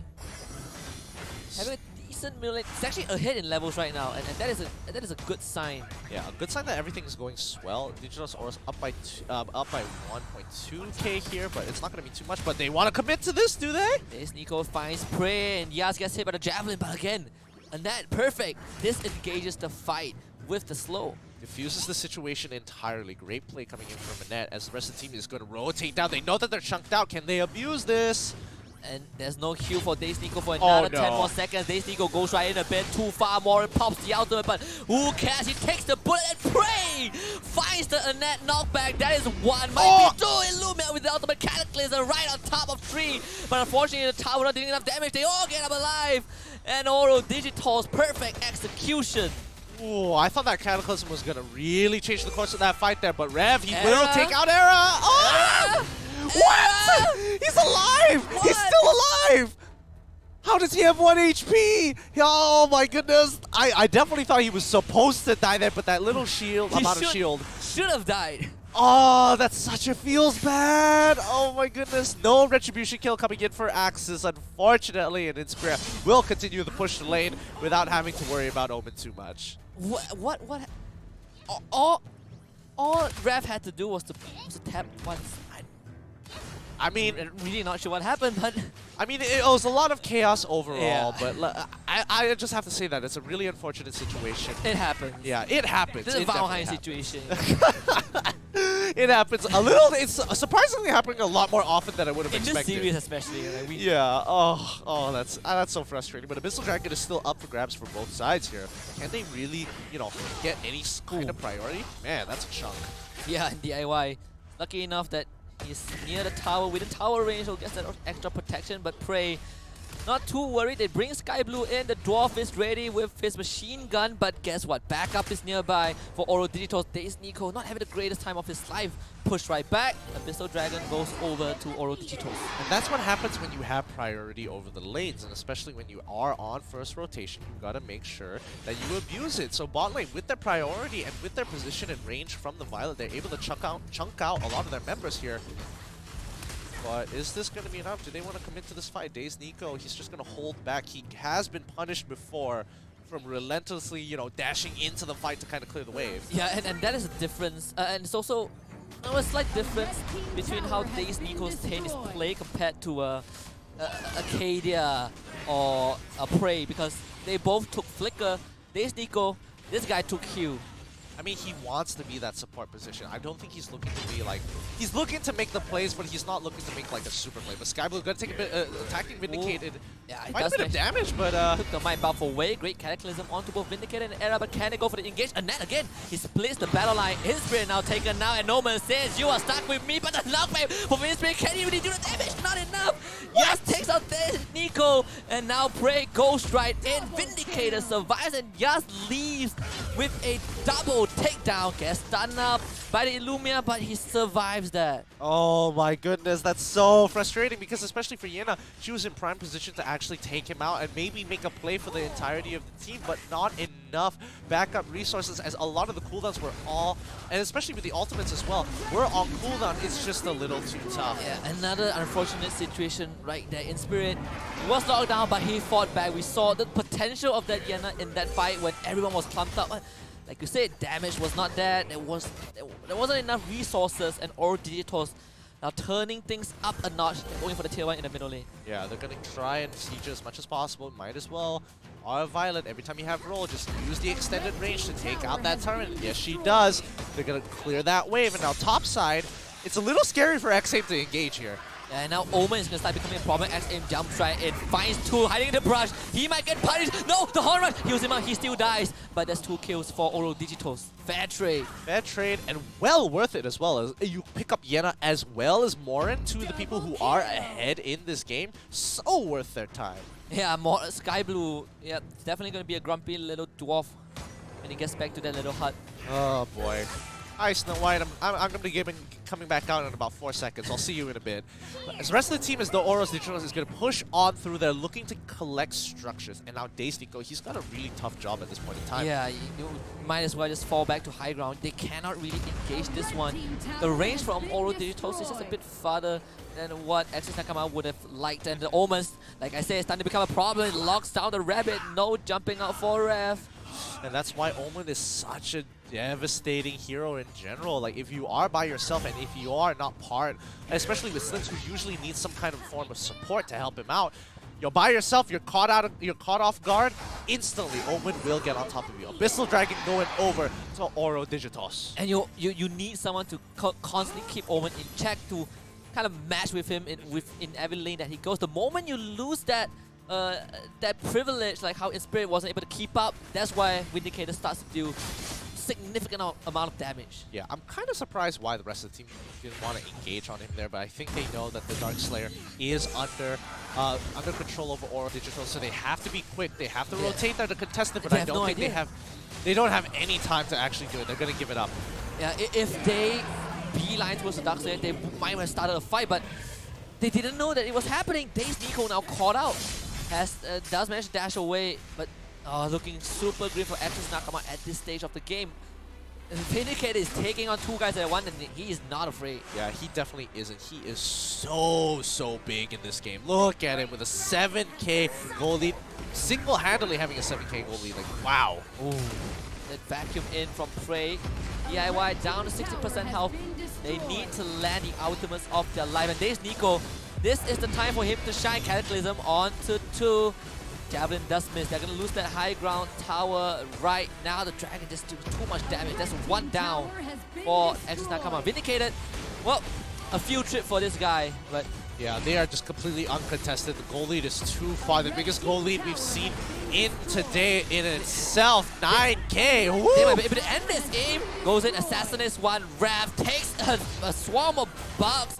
Dies. That is the third. That should be the end. They've got 10 minutes in. Exis Nakama on the core. Or Digitos. This is just This has been pure a devastating domination. Yeah, this has been a really devastating game, but Oro Digitos will move on in the upper bracket, while Exis Nakama will be knocked down into loser's bracket. Yep, Oro Digitos. They're gonna face M8 Hexa in the following series, but unfortunately for Exis Nakama, it's not end of the road. They still have one more chance against Bren Esports in the lower bracket, but again, the gauntlet, not where you want to be. Longer journey, steeper hill. Yeah, you have to play one extra series more, but man, it's going to be a tough road ahead. I'm not sure what to say. I mean, that final game, it was tough to watch mainly because it's like, what can you do in Axis' position? You're looking for these big flanks, big opportunities, but you can't because Omen controls a good area of the map and he's unkillable. You need at least 3 people to take him on now. The rest of the team stuck as 4, controlling the entire side of the map. It is just tough. It becomes a big issue when the Omen is able to drag away your main lineup. Yeah, can pull attention to himself. That's really what. Oh man. The best chance that they had was actually where Yenna had 4 members of already just clumped out.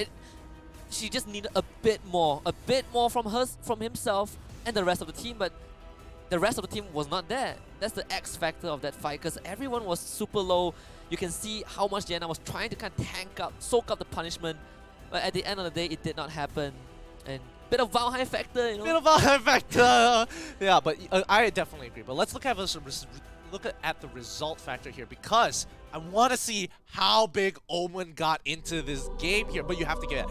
Honestly, MVP Xpray given. He just told the Days Nico to sit down. Like, he did not get a good engage because Xpray was always on the ball with the ult. Oh yeah, the vacuum was on point. He managed to split the battle lines. I think the very first time we saw the ultimate completely caught Exis Nakama off guard. Yeah. They were not ready for that. And you know, the golden rule for Krinak, you want to get a hit. X-Aim got the privilege.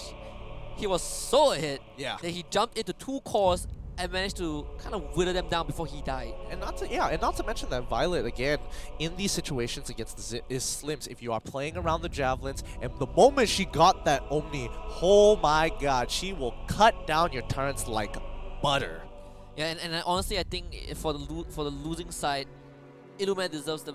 I wouldn't say Illuman deserves the most praise, but you can see how DIY, his cataclysms were decent. They got the cores, but it's all about the follow-up, and when you don't have a follow-up, it's like having a car but no wheels. Oh, that's so true. But it was a tough game overall. I'm not sure.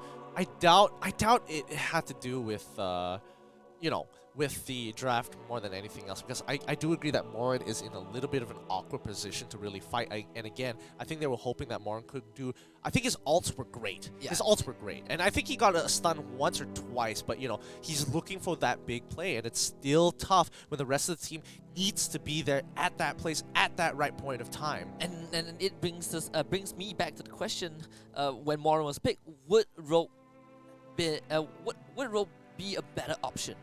I don't know. Personally, I feel like Rook would be like a decent option overall, but I feel like he plays that pseudo-tank role. You needed the utility here because, again, you have a decent amount of CC, but most of them is unreliable. Once you have something to kind of help you secure it, like the Slim's Javelin, like the Morin Ultimate, it helps so much. And I think the knockback was pretty crucial to make sure that X-Aim couldn't really get to the backline overall. And the same thing can be said about Vindicate. He kind of like pushed him away. He's like, hey, no, let's calm down here. I don't feel like I want to get ulted from you anytime soon. And with that being said, we'll take a look at the overall results of the very first day for the ESL MSP Championship. We did witness 2 best-of-3s between M8 Hexa taking on Bren Esports. M8 Hexa dropping game number 1 but came back swinging for a reverse sweep. Whereas for the second series, Exis Nakama not having the best of days as Oro Digitos just absolutely mowed them over. That subsequently brings us to the progress of the brackets for Group A. Yeah, absolutely. And now you can see here where everybody is. You have an opportunity down in the lower brackets. Bren, Esports, and Axis easily could take this all the way through. They just have to deal with M8, Hexa, as well as Oro Digitos in the later stages of the game. But remember, this is only Group A. Let's look at Sunday's schedule, where we have a little bit more action. You know, when is all this going to happen? How is this going to conclude? Well, Sunday, we're going to jump straight to the upper bracket. We will find out who makes it as the first seed. Who will be the first team to make it to the playoffs? Is it going to be M8 Hexa or Oro Digitos to kick things off? And we'll follow that up with the losers bracket, Bren Esports taking on Axis Nakama, and the winner will take on the loser of the upper bracket finals to determine the second seed of Group A. Oh boy, I can't wait for this to happen. It's been so exciting so far, and these teams have now enough time to kind of sort of adapt, learn, how do I defeat my opponents, what can I pick up, what picks do I want to bring in and show. Maybe they have a trap card in their backhand, we don't know. Yep, I agree, and I think we're starting to see a pattern in terms of how these teams are drafting. We're seeing like maybe the prep that we did. I wouldn't say the prep that we did is irrelevant is not the right term. It's more like back to the point where each championship, each tournament has its own meta, and we're starting to see it being shaped up from ground up. Yeah, and I definitely feel that there is a particular love for marksman as of right now, which I wasn't really expecting here. I thought it was more, you know, the meta felt like it was based off of AWC in itself. A lot of teams really like to play that fighter role, really like to have like strong mages to have you through with the supplementary for that late game and utility. With the, you know, marksman later on, like they play to the tier lists, they're playing to the results. So that was really, really exciting. Yeah, exactly, and that wraps up our very first day. Do remember, we still have a lot of days coming out. Sunday, we'll find out who makes it to the playoffs for Group A. But with that being said, we'll call it a night. I'm HusKKiee. It's Q. We'll bid you guys good night and goodbye. Hey Sophia, let's break up. Wait, what? With your telco. Can I? Just switch to Udo and you can customize your mobile plan anytime. Am I data too? Yep, if you switch to Udo. Are you sure there are no hidden charges? Nope, what you see is what you get. How do I get a SIM? Just order it and we'll send it over. Catch! So I just slide to customize? Like this? That's right, it's fully customizable. So how do I switch to Udo? Just download the Udo app to get started. I love you.